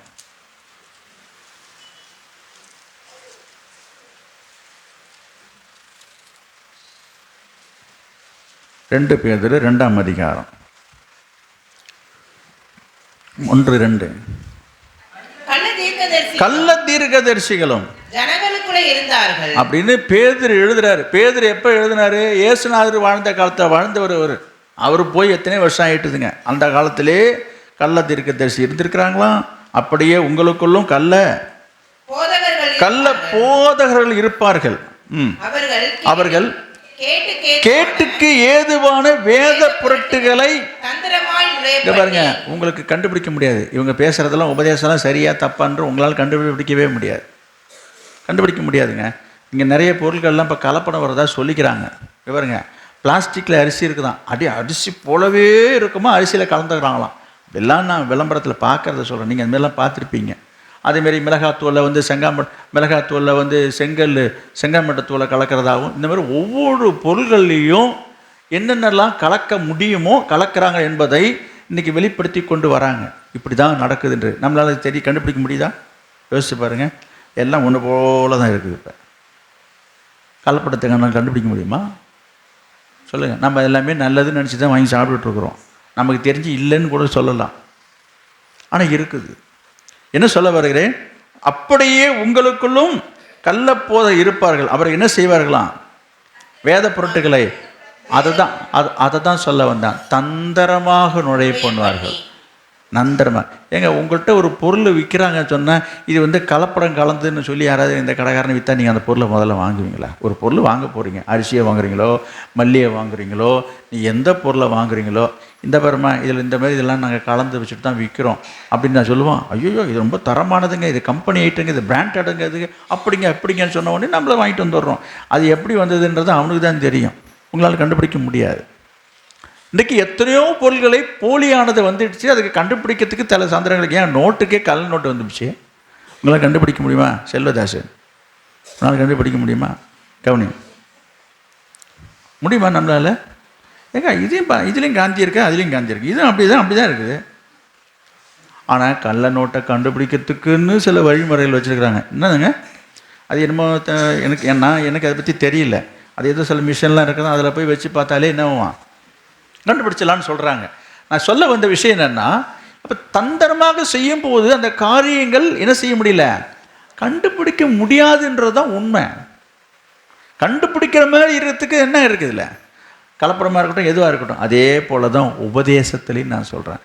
அப்படி பார்த்தா தெரியலிங்களே, அவர் பேசுகிறத பார்த்தா அப்படி இல்லைங்களே, அவர் நல்லா தானே பிரசங்கம் பண்ணுறாரு, நல்லா தாங்க சொல்கிறாரு, அவங்களும் இதேமாரி தாங்க, எல்லாம் இப்படி தான் இருக்கும். என்ன போட்டிருக்க வசனம்? கேட்டுக்கு எதுவான வேத பொருட்களை தந்திரமாய் நுழைய பண்ணி தங்களுக்கு தீவிரமான அழிவை வருவித்துக் கொள்வார்கள். அவர்களுடைய கெட்ட நடக்கைகளை அநேகர் பின்பற்றுவார்கள். அவர்கள் நிமித்தம் சத்திய மார்க்கம் தூஷிக்கப்படும். போதுமா? அது ஒன்று சொல்லுவாங்க.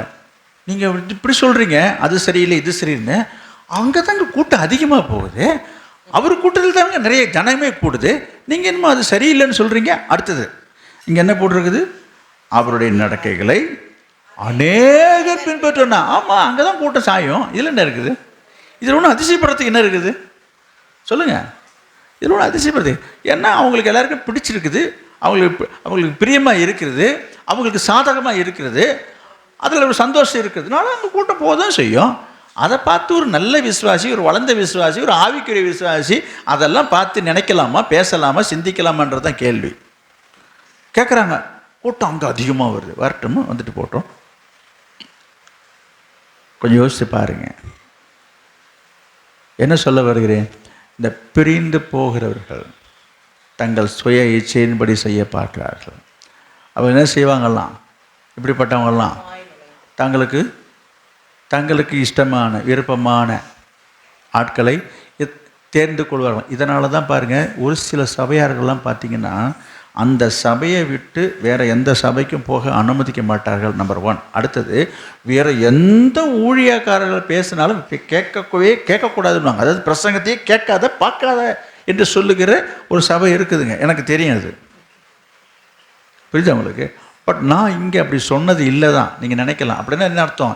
செய்திடலாம் என்ற அர்த்தத்தில் இல்லை. உங்கள் மேலே இருக்கிற ஒரு நம்பிக்கை எனக்கு. என்னது? உங்களுக்கு நல்லதும் தெரியும், கெட்டதும் தெரியும், நன்மையும் தெரியும், தீமையும் தெரியுன்ற ஒரு நம்பிக்கை. இதில் தான் நிறைய பேர் போய் வஞ்சிக்கப்படுறாங்க. எனக்கு ஸ்டிக் பண்ண தெரியாமல் இல்லை. எனக்கு என்னென்னா, சரி எங்கேயாவது போய் 4 பேர்ட்டு 4 நல்ல விஷயத்தை தெரிஞ்சுக்கிட்டோன்னு பார்த்தா நல்லதை விட கெட்டதை தான் தெரிஞ்சுட்டு வராங்க. அப்போ என்ன சொல்ல வருது? இப்போ என்ன செய்யணும்? அதற்குத்தான் ஒரு இடமா, ஒரு சபையா, ஒரு மெய்ப்பனா, ஒரு போதகரா ஒரே செய்தியை தொடர்ந்து கேட்டிங்கன்னா அது ஆசீர்வாதம். 4 இடத்துலையும் போய் வாயை வைக்கும்போது நான் வாந்தி தான் வரும், குழப்பம்தான் வரும். இதில் இவர் இப்படி சொல்கிறாரு, அவர் இப்படி சொல்கிறாரு, இது சரியா அது தவறான்னு குழப்பம் வரதான் செய்யும். புரியுதா? இப்போ உங்களெல்லாம் கண்ட்ரோல் பண்ணுறதுக்கு வழியே இல்லை. அதான் டிவியை திறந்தால் ஏகப்பட்ட டிவி வந்துச்சு, கிறிஸ்டின் சேனல்லே. அதில் ஏகப்பட்ட பேர் வசதி இருக்கிறவங்க அத்தனை பேருமே யூடியூப் சேனலில் பேச ஆரம்பிச்சிட்டாங்க. புரியுதா? அதில் நல்லதும் இருக்குது, கெட்டதும் இருக்குது. அது என்னது? நல்லது நல்ல உபதேசங்கள் இருக்குது. நானும் சிலதெல்லாம் பார்க்குறேன். நான் இப்போ நேற்றுக்கு கூட இதில் குரூப்பில் போட்டேன். எத்தனை பேர் பார்த்தீங்க? அதை சேத்தியாத்தோப்பு ஏசியட்டி குரூப்பில் ஒரு சின்னதாக ஒரு பிட்டு ஒன்று போட்டேன். யாராவது பார்த்தீங்களா? பார்க்கலாம். Very good. ஒரே ஒரு ஆள் தான் பார்த்துருக்குது. ஒரு 2 நிமிஷம் தான் ஓடும். அது ஒரு ஊழியக்காரர் பேசுகிறார், நல்லா இருந்துச்சு. எதுக்கு சொல்கிறேன்? இதெல்லாம் பார்க்கல. இதுக்கு நான் இப்போ உங்களுக்கு உத்தரம் தெரியுதுங்களா? இதெல்லாம் பார்க்க தெரியாது. அப்போ நான் நீங்கள் இப்போ ஃபோன் பார்க்குறீங்க, ஃபோன் வச்சுருக்கீங்க, இன்னும் நம்ம சபையில் போட்டிருக்காங்க கூட எடுத்து பார்க்குறதுக்கு உங்களுக்கு நேரம் இல்லை. போட்ட உடனே உங்களுக்கு லிங்க் வந்துட போகுது. நான் எல்லோரும் பார்க்கட்டுமே தான் நான் போட்டிருக்கேன். அப்போ என்ன அர்த்தம்? அதை தவிர்த்து என்ன பண்ணுவோம்? தேவை எல்லா குப்பையை குளம்லாம் பார்த்துட்டு உட்காந்துருப்பீங்க விடிஞ்செஞ்ச பொழுது போனால். அதுதான் எனக்கு வருத்தமாக இருக்குது. அது வேற ஒரு ஊழியக்காரர் பேசுனது தான், ஆனால் அது சபைக்கு பிரயோஜனமானது. இது போல காரியங்களை நீங்கள் கேட்பது தவறல்ல. அந்த மாதிரி நீங்கள் பார்த்து எடுக்க தெரியுது உங்களுக்கு? பார்க்குறீங்களா? கண்ட குப்பையெல்லாம் அள்ளி போட்டுட்டு இருக்கிறதுனால தான் இங்கே நமக்கு எல்லாமே இங்கே வியாதி வருது. ஆவிக்குரிய வியாதியை சொல்லுகிறேன். எனவே என்ன செய்யணும்? இந்த அது சொல்ல வந்தது என்ன? இந்த சுயம் என்ன செய்யுமா? பிரிந்து போக பார்க்கும், பிரிச்சுட்டு போக தான் பார்க்கும். ஒன்றா இருக்க விடாது, ஒற்றுமையாக இருக்க விடாது. இங்கே படிச்சிங்க 2 தீமோத்தேயு 4ஆம் அதிகாரம் தானே வாசித்தோம். எடுங்க சீக்கிரம். 10வது வசனம். 2 தீமோத்தேயு 4:10. ஏனென்றால் தேமா பிரபஞ்சத்தின் மேல் ஆசை வைத்து என்னை விட்டு பிரிந்து போதும், என்னை விட்டு பிரிந்து போய்விட்டான். தெசலோனிக்கே பட்டணத்துக்கு போய்விட்டான். கவனிங்க, அங்கே நடந்தது சொல்கிறான். பவுலோடு கூட இணைந்து ஊழியம் செய்து கொண்டிருந்த தேமா இந்த பிரபஞ்சத்தின் மேலே ஆசை வச்சுட்டு என்னை விட்டு பிரிந்து போய்விட்டான். அப்போ பிரிந்து போகிறவர்கள் எதற்காக போகிறாங்க? நான் இன்னொரு வசனம் சொன்னேன், 18:1 நீதிமொழி. பிரிந்து போகிறவன் தன் இச்சையின்படி செய்ய பார்க்குறான். அப்போ இங்கே நான் பார்க்குறோம், இந்த பிரிந்து போகிறவன் எதற்காக பிரிஞ்சு போனான்? ஏன் பிரிஞ்சு போனான்? அப்போ ஆசை. நல்லா புரிஞ்சுங்க. அப்போ ஒரு சபையை விட்டு ஒருத்தவங்க பிரிஞ்சு போகிறாங்கன்னா என்னங்க அது? இந்த சத்தியத்தில் குறையா? நோ. அவங்க விருப்பத்தை நிறைவேற்றுவதற்காக, அவங்க ஆசையை நிறைவேற்றுவதற்காக, அவங்க ஆசை இங்கே நிறைவேறவில்லை என்பதற்காக பிரிஞ்சு போகிறாங்க. இதே போயிட்டான் பாருங்க. ஆசை வைத்து பிரிஞ்சு போயிட்டாங்க. என்ன சொல்ல வருகிறேன்? இந்த சுயம், நான் அதை தான் சொல்ல வந்தேன். இந்த சுயம் பிரிவினையை உண்டு பண்ணும். இந்த சுயம் ஒன்றாக இருப்பதை, ஒன்றாக இணைந்திருப்பது, ஒற்றுமையாக இருக்கிறவர்களையும் பிரிக்கத்தான் நினைக்கும். சபையிலையும் சரி, குடும்பத்திலையும் சரி. எனவே தான் இயேசு சொல்கிறார், அந்த சுயத்தை வெறுத்து என்னை பின்பற்றிவான். ஏன் இந்த சுயத்தை வெறுக்க வேண்டும் என்று சொன்னால், இப்படிப்பட்ட பிரச்சனைகளை, குழப்பத்தை இது கொண்டு வரும் என்பதனால தான் கர்த்தர் என்ன செய்கிறாரு? அதை எல்லாவற்றையும் விட்டு நம்ம வரணுமா. இன்னொரு வசனத்தை படிப்போம். யூதா, வெளிப்படுத்தின விசேஷத்துக்கு முன்னால் இருக்கு பாருங்க. யூதா, அதில் 16வது வசனம். 16. பாருங்க, இந்த பிரிந்து போகிறவர்கள், அதாவது சுய இச்சையை நிறைவேற்றுகிறது, அதாவது சுயத்தை விரும்புகிறவர்கள், சுயத்தை நிறைவேற்ற வேண்டும் என்று நினைக்கிறவர்கள், இந்த பிரிந்து போகிறவர்கள் என்ன செய்வார்கள்? இவர்கள் முறுமுறுக்கிறவர்களா, எப்ப பார்த்தாலும் எதையாவது குறை சொல்லிட்டு உட்காந்துருப்பாங்க. முறுமுறுக்கிறவர்களும் இவர்கள் முறையிடுறது. அடுத்து 2. அப்புறம் தங்கள் இச்சைகளின்படி நடக்கிறவமோ இருக்கிறார்கள். இவருடைய வாய் இருமாப்பானவைகளை பேசும், தற்பொழிவுக்காக செய்வார்கள். போதுமா? இதெல்லாம் இருக்குதா உங்கள்கிட்ட? உங்களை உய்த்து ஆராய்ந்து சோதித்து பாருங்க. இந்த மாதிரி என்ன மனசுக்குள்ளே இருக்குதா? இதை போல சிந்தனை வருதா?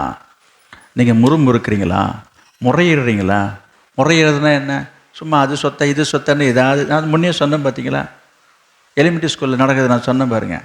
அங்கேருந்து வந்து கட்டு நின்றுட்டு, சார் என்னடா என்னை கிழிட்டான் சார், சார் அப்படின்னாச்சு என் நோட்டை கிழிச்சிட்டான் சார், சார் என் குச்சியை எடுத்துட்டான் சார், என் பல்பத்தை எடுத்துட்டான் சார், முறையிடுறது. இது பெரிய தலைவலியாக இருக்கும். இந்த டீச்சர் வேலை பார்த்தவங்க தான் தெரியும். இந்த எலிமெண்ட்ரி ஸ்கூல் நடத்துறது பெரிய பேர் தான் இருக்கும்.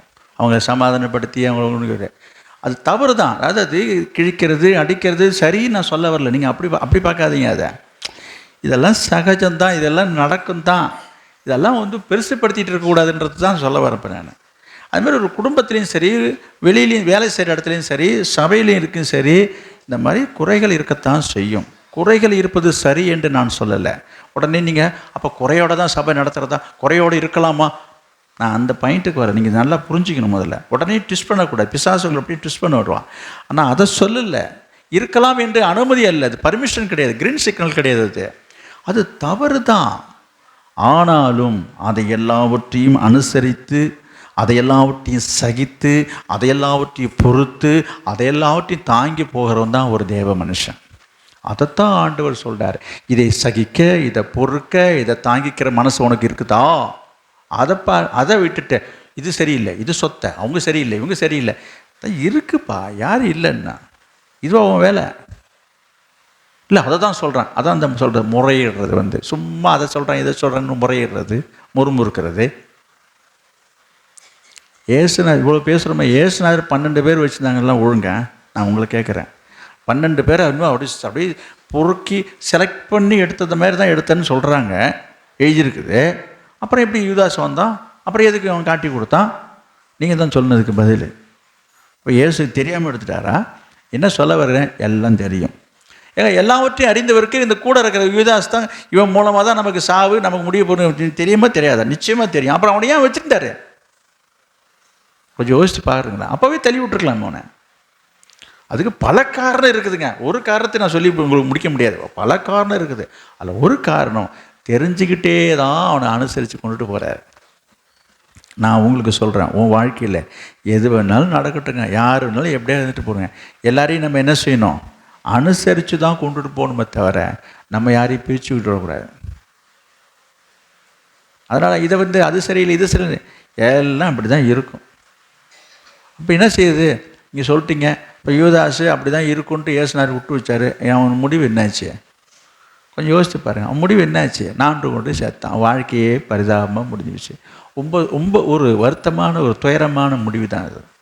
அதுபோல் யாரால் நீங்கள் ரொம்ப பாதிக்கப்படுறீங்களோ அப்படி ஆகும். நான் சாபம் விட வரல, அது கர்த்தர் பார்த்துப்பார், அது கர்த்தர் பார்த்துப்பார். சிலருக்கு என்ன திரும்ப எண்ணம் வருது, சிலருடைய எண்ணங்களை நான் சொல்கிறேன். கொஞ்சம் வளர்ந்துட்டான், கொஞ்சம் ஜெபம் பண்ணிட்டான், கொஞ்சம் பைபிள் நாலேஜ் வசனம் 4 வசனம் தெரிஞ்சிட்டான், கொஞ்சம் ஊழியம் செய்துட்டான், கொஞ்சம் பேசுகிற திறமை 4 வார்த்தை தெரிஞ்சிட்டான்னு வச்சுக்க, உடனே அவங்க சரியில்லை இவங்க சரியில்லைன்னு அட்டா பட்ட நடிக்க வேண்டியது. என்னது, ஏன்னா இவங்க தேறிட்டாங்களாம், இவங்க வளர்ந்துட்டாங்களா. நான் சொல்கிறேன், இது உங்களுக்கு ஒரு எமோஷ்னலாக அப்படி வரதான் செய்யும். நீங்கள் கொஞ்சம் வளரும்போது எல்லாரும் வளரணும்னு விரும்புகிறதோடு இல்லை, வளரவில்லை என்கிற ஒரு ஆதங்கம் உங்களுக்குள்ள வரும். அப்படி வளராதவங்களை குறித்து பார்க்கும்போது உங்களுக்கு ஒரு கோபம் வரும். உங்களுக்கு என்ன நீ ஒழுங்காக ஜெபம் பண்ண மாட்டேன், என்ன நீ ஒழுங்காக பைபிள் படிக்க மாட்டேன், ஒழுங்காக என்ன நான் சபைக்க மாட்டேன், எல்லாமே நீங்கள் கேட்டது அத்தனையும் கரெக்டு தான், நல்லா புரிஞ்சுக்கிங்க. ஆனால் அதில் ஒரு நிதானம் வேணும். அதாவது நாம் வளர்ந்துட்டதுனால, நாம் தேறிட்டதுனால, நமக்கு தெரிஞ்சிட்டதுனால எல்லாருக்கும் தெரிஞ்சிடணும்னு எதிர்பார்க்கறதுன்றது இயல்பான ஒரு குணம். அதுன்னு நான் சொல்ல வரேன். எந்த விஷயமா இருக்கட்டும், நான் பார்த்துட்டேன், நான் கவனிச்சிட்டேன் நிறைய விஷயத்தில். ஒன்று வாங்க, ஒரு சைக்கிள் கற்றுக்கிற விஷயத்தை வச்சிங்களேன். ஒரு உதாரணம் சொல்கிறேன். சைக்கிள் கற்றுக்கொண்டவங்க கற்றுக்கொள்ளாதன, இது என்ன பெரிய விஷயங்க, வேறு ஏறி இப்படி நின்று ஹேண்டில் வேறு பிடிச்சி இப்படி பெடலில் போட்டால் எப்படி எப்படி எப்படி, ஏன்னா இவர் ஓட்ட தெரியும் இவருக்கு. கற்றுக்கிறவனு தான் தெரியுங்க, கீழே 4 தடவை உழுந்து முட்டி அடிபட்டு முட்டி காயப்பட்டு. எல்லாருமே அப்படி தாங்க. கொஞ்சம் தெரிஞ்சிச்சுனாக்க இதுக்கு போய் இப்படி கழிச்சு, உனக்கு தெரிஞ்சிருச்சுன்னா நீ எப்படி முதல்ல தெரிஞ்சுக்கிட்ட, அதெல்லாம் உணர மாட்டுறாங்க. புரியுதுங்களா?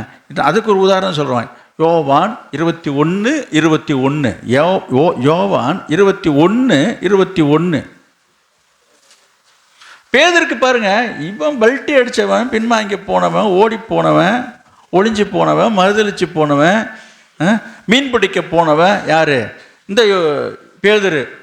இயேசு உயிர்த்தெழுந்த பிற்பாடு அவரை பார்த்த பிற்பாடு கூட மனசாட்சியே இல்லாமல் நான் மீன் பிடிக்க போகிறேன் அப்படின்னு எல்லாரும் ஒரு கூவல் போட்டுட்டு எல்லாரும் இழுத்துட்டு போன ஒரு பேதுரு இப்போ இயேசுநாதர் வந்து அங்கே ஒரு இன்டர்வியூ வைக்கிறாரு. யோனாவின் குமாரனாகி சீமோனே, என்னிடத்திலே அன்பா இருக்கிறாய் என்ற மூணு தடவை ஒரு கொஸ்டின் கேட்டு அவன்கிட்ட ஸ்டேட்மெண்ட் வாங்கி அவன் சொல்கிறான், ஆண்டவரே நாம் நேசிக்கிறேன் என்று சொல்லி அப்படியே ஆஹோ ஓஹோன்னு அப்படியே ஒரு பக்கமாக இப்போ தான் உறவு பலப்பட்டுது. உடனே இந்த பேதருக்கு வருது பாருங்க எண்ணம். படிங்க. எவனை கண்டு இல்ல, அதுக்கு முந்தின வசனத்தை பாருங்க. பேதுரு திரும்பி பார்த்து இயேசுவுக்கு அன்பா இருந்தவனும் ராபோஜனம் பண்ணுகையில் அவன் மார்பிலே சாய்ந்து, ஆண்டவரே உம்மை காட்டி கொடுக்கிறவன் யார் என்று கேட்டவனும். சரிங்க, இது ஒரு பெரிய காரியங்க. அங்க பேர் எழுதப்படாத காரணம்னா எழுதினவர் தான் அவர். அதனால தான் அவர் தன் பேரில் வரக்கூடாதுன்னு அப்படி எழுதியிருக்காரு. எழுதினது யாரு? யோவான் தான். அது யோவான் தான். அந்த யோவான் தன்னடக்கத்தை பாருங்க. எழுதின யோவானு தான் பேரில் வரக்கூடாது என்பதில் எவ்வளோ கவனமாக இருந்திருக்காரு. நீங்கள் வேதத்தை வாசித்து பாருங்கள். யோவான் சுவிசேஷத்தை முடிச்சு பாருங்க. யோவான் ஸ்நானகன் பேர் வேணா இருக்கணும், யோவான் பேர் இருக்காது. நீங்கள் வேணால் யோசிச்சு பாருங்க, எந்த இடத்துலையுமே யோவான் பேர் இருக்காது. அதாவது அந்த அளவுக்கு தன்னை அவர் மறைச்சிக்கிறாரு. அந்த யோவானை பார்த்து இந்த பேதுரு கேட்கிறாரு, இயேசுகிட்ட கேட்கிறாரு. என்ன கேட்கிறாரு? ஆண்டவரே இவன் காரியம் இவன் நிற்கிறான், இங்கே வருவாங்க, ஓரம் கட்டி நிற்கிறான் பாருங்க. இவன் காரியம் என்ன? அதற்கு இயேசு, நான் வருமளவும் இவன் இருக்க எனக்கு சித்தமானால் உனக்கு என்ன, நீ என்னை பின்பற்றி வா பாருங்க.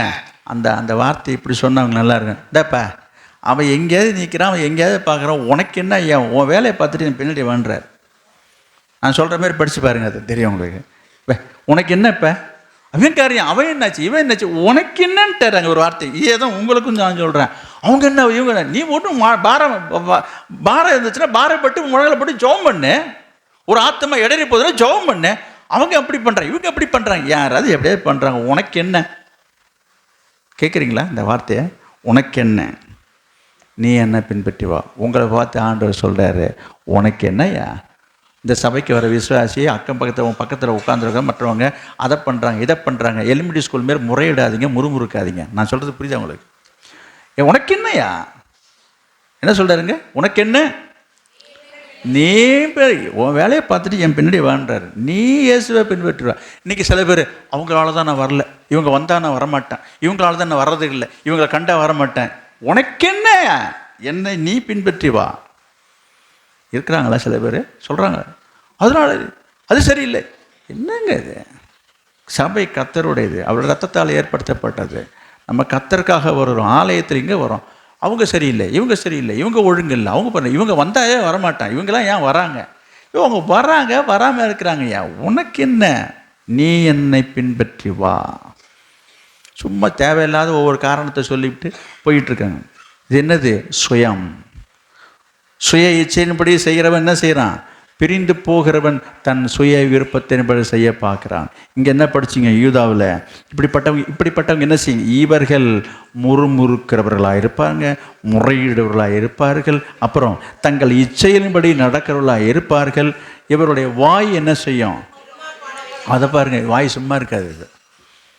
வாய் சும்மா இருக்காது. எதையாவது மாங்காய் பிடிச்சி தேங்காய் பிடிச்சின்னு பேச வேண்டியது, வாய்க்கு வந்ததை பேச வேண்டியது. வார்த்தையில் கவனமாக. நான் உங்கள்கிட்ட வார்த்தைன்ற தலைப்பில் ஒரு கிட்டத்தட்ட 2 மாதம் செய்தி கொடுத்தாச்சு. இன்னும் வாய் அடங்கின மாதிரி தெரியல, யார்கிட்ட எப்படி பேசுகிறேன்னே தெரியல, யார்கிட்ட எப்படி பேசுறதுன்னே தெரியல. இன்னும் கற்றுக்கல. வாய் இருமாப்பானவைகளை பேசும். 19 இவர்கள் பிரிந்து போகிறவர்களும் ஜென்ம சுவாபத்தாரும் என்னங்க இது? இந்த ஆட்கள்லாம் எப்படிப்பட்டவங்கன்னு போட்டிருக்குது. ஆவி கிடையாது, ஜென்ம சுவாபம். இவங்க அப்படி தான் இருப்பாங்க, இப்படியே தான் பேசிகிட்டு இருக்காங்க, இப்படியே தான் சொல்லுவாங்க. இதெல்லாம் எவ்வளோ பெரிய ஒரு வேதனையான வருத்தமான விஷயம். ஜென்ம சுவாபம்னா என்ன அர்த்தம்? பிறவி குணம்னு சொல்கிறாங்கல்ல, அதுதான் ஜென்ம சுவாபம். ஜென்ம சுவாபத்தாரும் ஆவி இல்லாதவருமா. இவங்கெல்லாம் என்ன செய்வாங்களாம்? பிரிந்து போயிடுவாங்களாம். ஏன் இவங்க பிரிந்து போகிறாங்களாம்? பிரிந்து போகிறவன் தன் சுய இச்சையின்படி செய்ய பார்க்கிறான். நீங்களோ பிரியமானவர்களே, என்னது? மகா பரிசுத்தமான விசுவாசத்தின் மேல் உங்களை உறுதிப்படுத்திக் கொண்டு பரிசுத்த ஆவிக்குள் ஜெபம் பண்ணி தேவனுடைய அன்பிலே உங்களை காத்துக்கொண்டு நித்திய ஜீவனுக்கு ஏதுவான நம்முடைய கர்த்தராகிய இயேசு கிறிஸ்துவினுடைய இரக்கத்தை பெற காத்திருங்கள். என்ன செய்யணுமா? நான் கடைசியாக சொல்லி நான் முடிச்சுக்கிறேன்.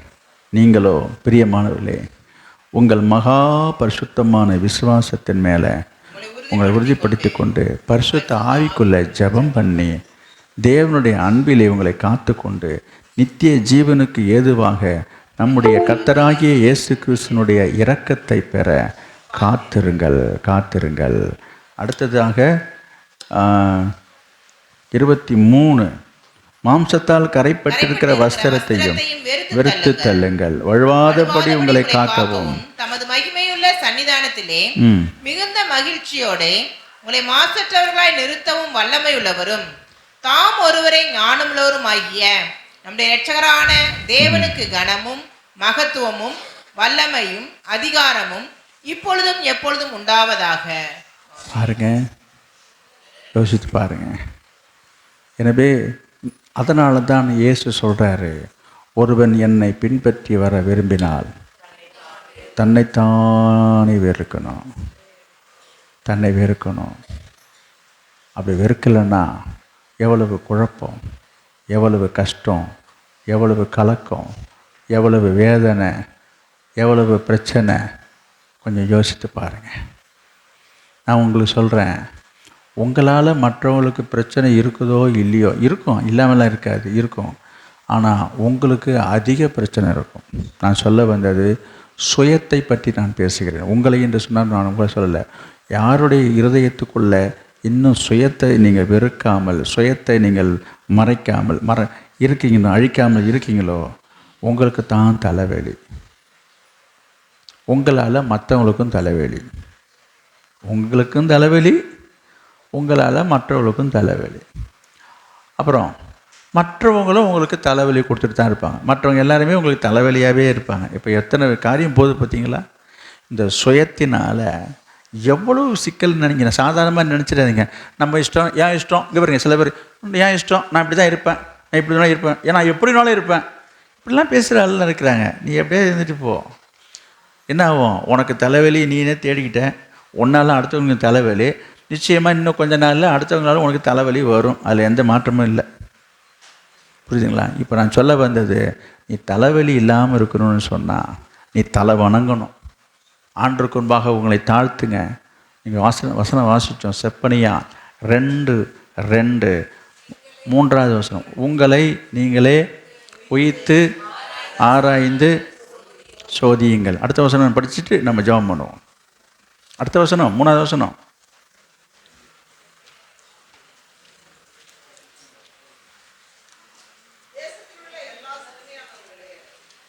தேசத்தில் உள்ள எல்லா சிறுமியானவர்களே, கர்த்தருடைய நியாயத்தை நடப்பிக்கிறவர்களே, அவரை தேடுங்கள், அவரை தேடுங்கள், நீதியை தேடுங்கள், நீதியை தேடுங்கள், மனத்தாழ்மையை தேடுங்கள், மனத்தாழ்மையை தேடுங்கள். அப்பொழுது ஒருவேளை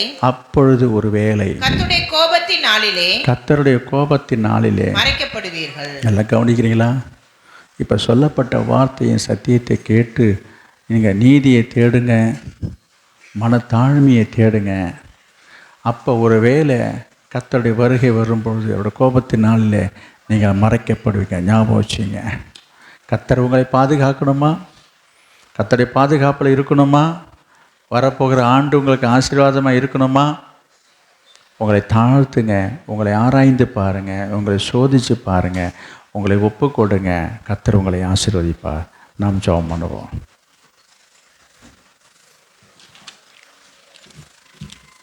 Praise the Lord.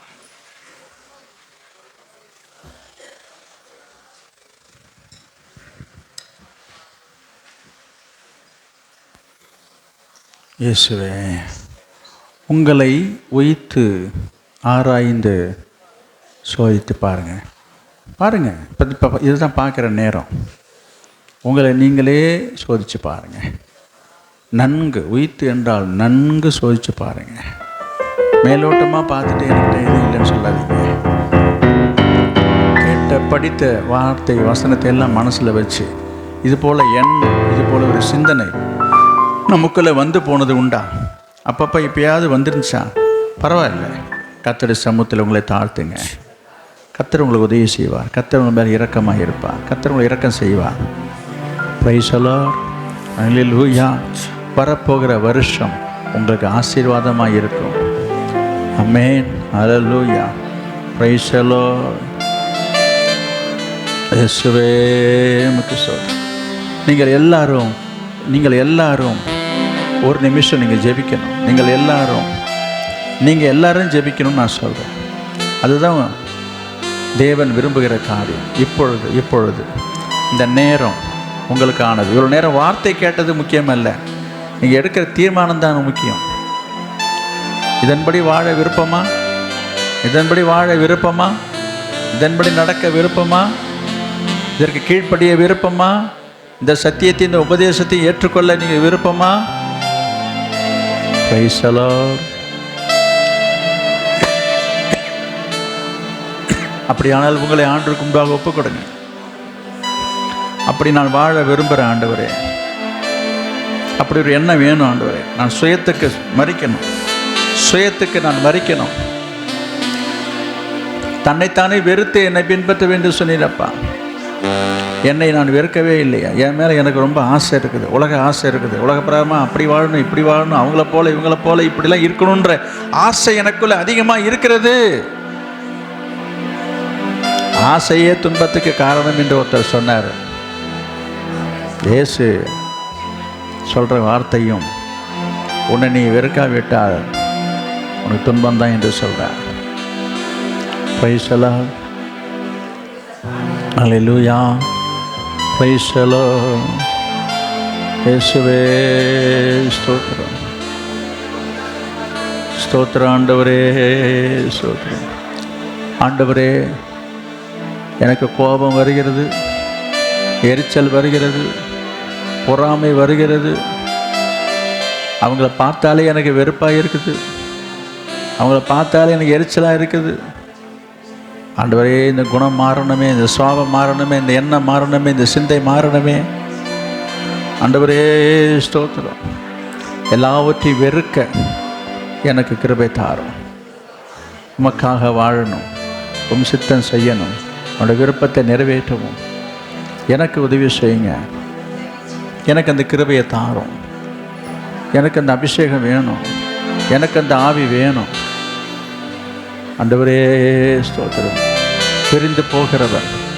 பிரிந்து போகிறவன் தன் இச்சையின்படி செய்ய பார்க்குறான். ஆண்டவர், என் இஷ்டப்படி வாழ்ந்தது போதும், என் விருப்பப்படி வாழ்ந்தது போதும். ஆண்டவர், நான் உங்கள் விருப்பப்படி வாழ விரும்புகிறேன். உங்கள் விருப்பப்படி வாழ நான் விரும்புகிறேன். உங்களுடைய விருப்பம், உங்களுடைய சித்தம் என் வாழ்க்கையில் நடக்கட்டும், நிறைவேறட்டும்.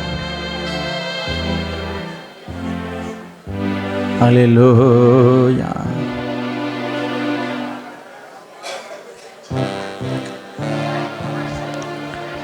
எத்தனை பேர் இந்த வார்த்தைக்கு, வசனத்துக்கு உங்கள் மனசை ஒப்பு கொடுக்கணும்னு நீங்கள் விரும்புகிறீங்க?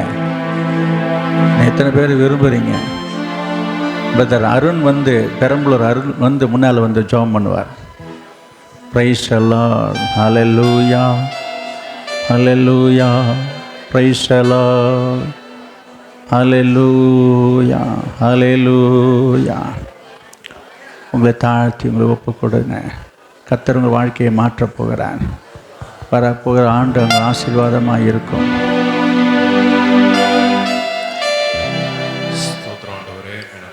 Price the Lord. ஆண்டவரே, இந்த நல்ல ஓய்வு நாள் காலை வேளைக்காக நன்றியோடு கூட நாங்கள் துதிக்கிறோம், நாங்கள் ஸ்தோத்திரிக்கிறோம். உங்களை ஆராய்ந்து சோதித்து அறியுங்கள்.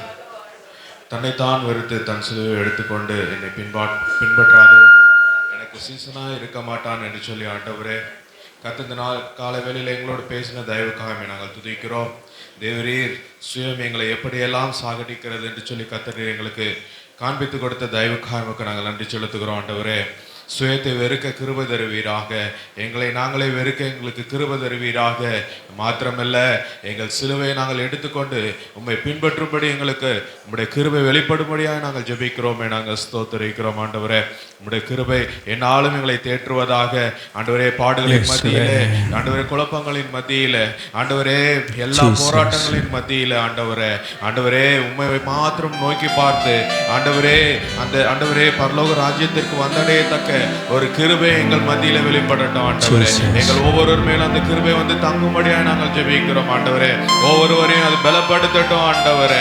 நாங்கள் ஸ்தோத்திரிக்கிறோம் ஆண்டவரே. ஹல்லேலூயா. நாங்கள் துதிக்கிறோம் ஆண்டவரே. ஆண்டவரே, உண்மை மாத்திரமே நாங்கள் சந்தோஷமாய் கொண்டு ஆண்டவரே நாங்கள் ஜீவிக்க எங்களுக்கு கிருபை தருவீராக. வேறு உலகத்தின் காரியங்கள் எதையும் எங்களுக்கு ஆண்டவரே மகிழ்ச்சியாய் எண்ணாதபடிக்கு எங்களை பரிசுத்தப்படுத்துவீராக. ஒப்பு கொடுக்கிறோம். எங்களை வழி நடத்தும் ஆசீர்வதியும். மீட்பர் ரட்சகருமாய் இயேசு கிறிஸ்துவினுடைய நாமத்தில் ஜெபிக்கிறோம் நல்ல பிதாவே. ஆமென். பிதாவாகிய தேவனின் நாமம் ஸ்தோத்திரம் பண்ணுவோம். ஸ்தோத்திரம். குமாரனாய் இயேசு கிறிஸ்துவை நாம் ஸ்தோத்தரிப்போம். ஸ்தோத்திரம் ஸ்தோத்திரம். பரிசுத்த ஆவியாய் இருக்கிற தேவனை நாம் ஸ்தோத்திரம் பண்ணுவோம். அன்பின் ஆண்டவரே, இன்றைக்கும் இந்த சபைக்கும் சபையாருக்கும் எங்களுக்கும் நீர் கொடுத்த நம்முடைய வார்த்தைக்காக ஸ்தோத்திரம். ஒவ்வொருவரும் தங்களை உயிர்த்து ஆராய்ந்து சோதித்து பார்க்க உன் மனசை இருதயத்தை திறப்பீராக.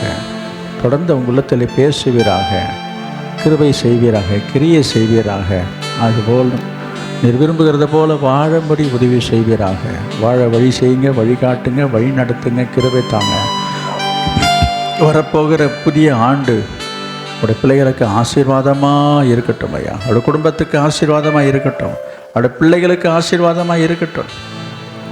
குடும்பத்தில் ஒற்றுமை நிலவட்டும், ஒரு மனம் ஓங்கட்டும், சமாதானம் நிலைத்திருக்கட்டும், சந்தோஷம் பெருகட்டும், ஆசீர்வாதங்கள் உண்டாவதாக.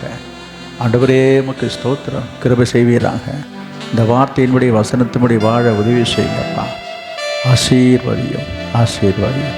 இயேசுவின் நாமத்தில் பிதாவே ஆமென். ஆத்துமாவே கர்த்தரை ஸ்தோத்திரி, என் முழு உலகமே அவருடைய பரிசுத்த நாமத்தை ஸ்தோத்திரி. என் ஆத்துமாவே கர்த்தரை ஸ்தோத்திரி. கர்த்தர் செய்த சகல உபகாரங்களையும் ஆமென். நம்முடைய கர்த்தராகிய இயேசு கிறிஸ்துவினுடைய கிருபையும் பிதாவாகிய தேவனுடைய அன்பும் பரிசுத்த ஆவியானவருடைய அந்யோன்ய ஐக்கியம் இப்பொழுதும் எப்பொழுதும் சதா காலங்களிலும் நம் அனைவரோடும் சகல பரிசுத்தம் கூட தங்கி இருப்பதாக. ஆமென். ஆமென். Praise the Lord.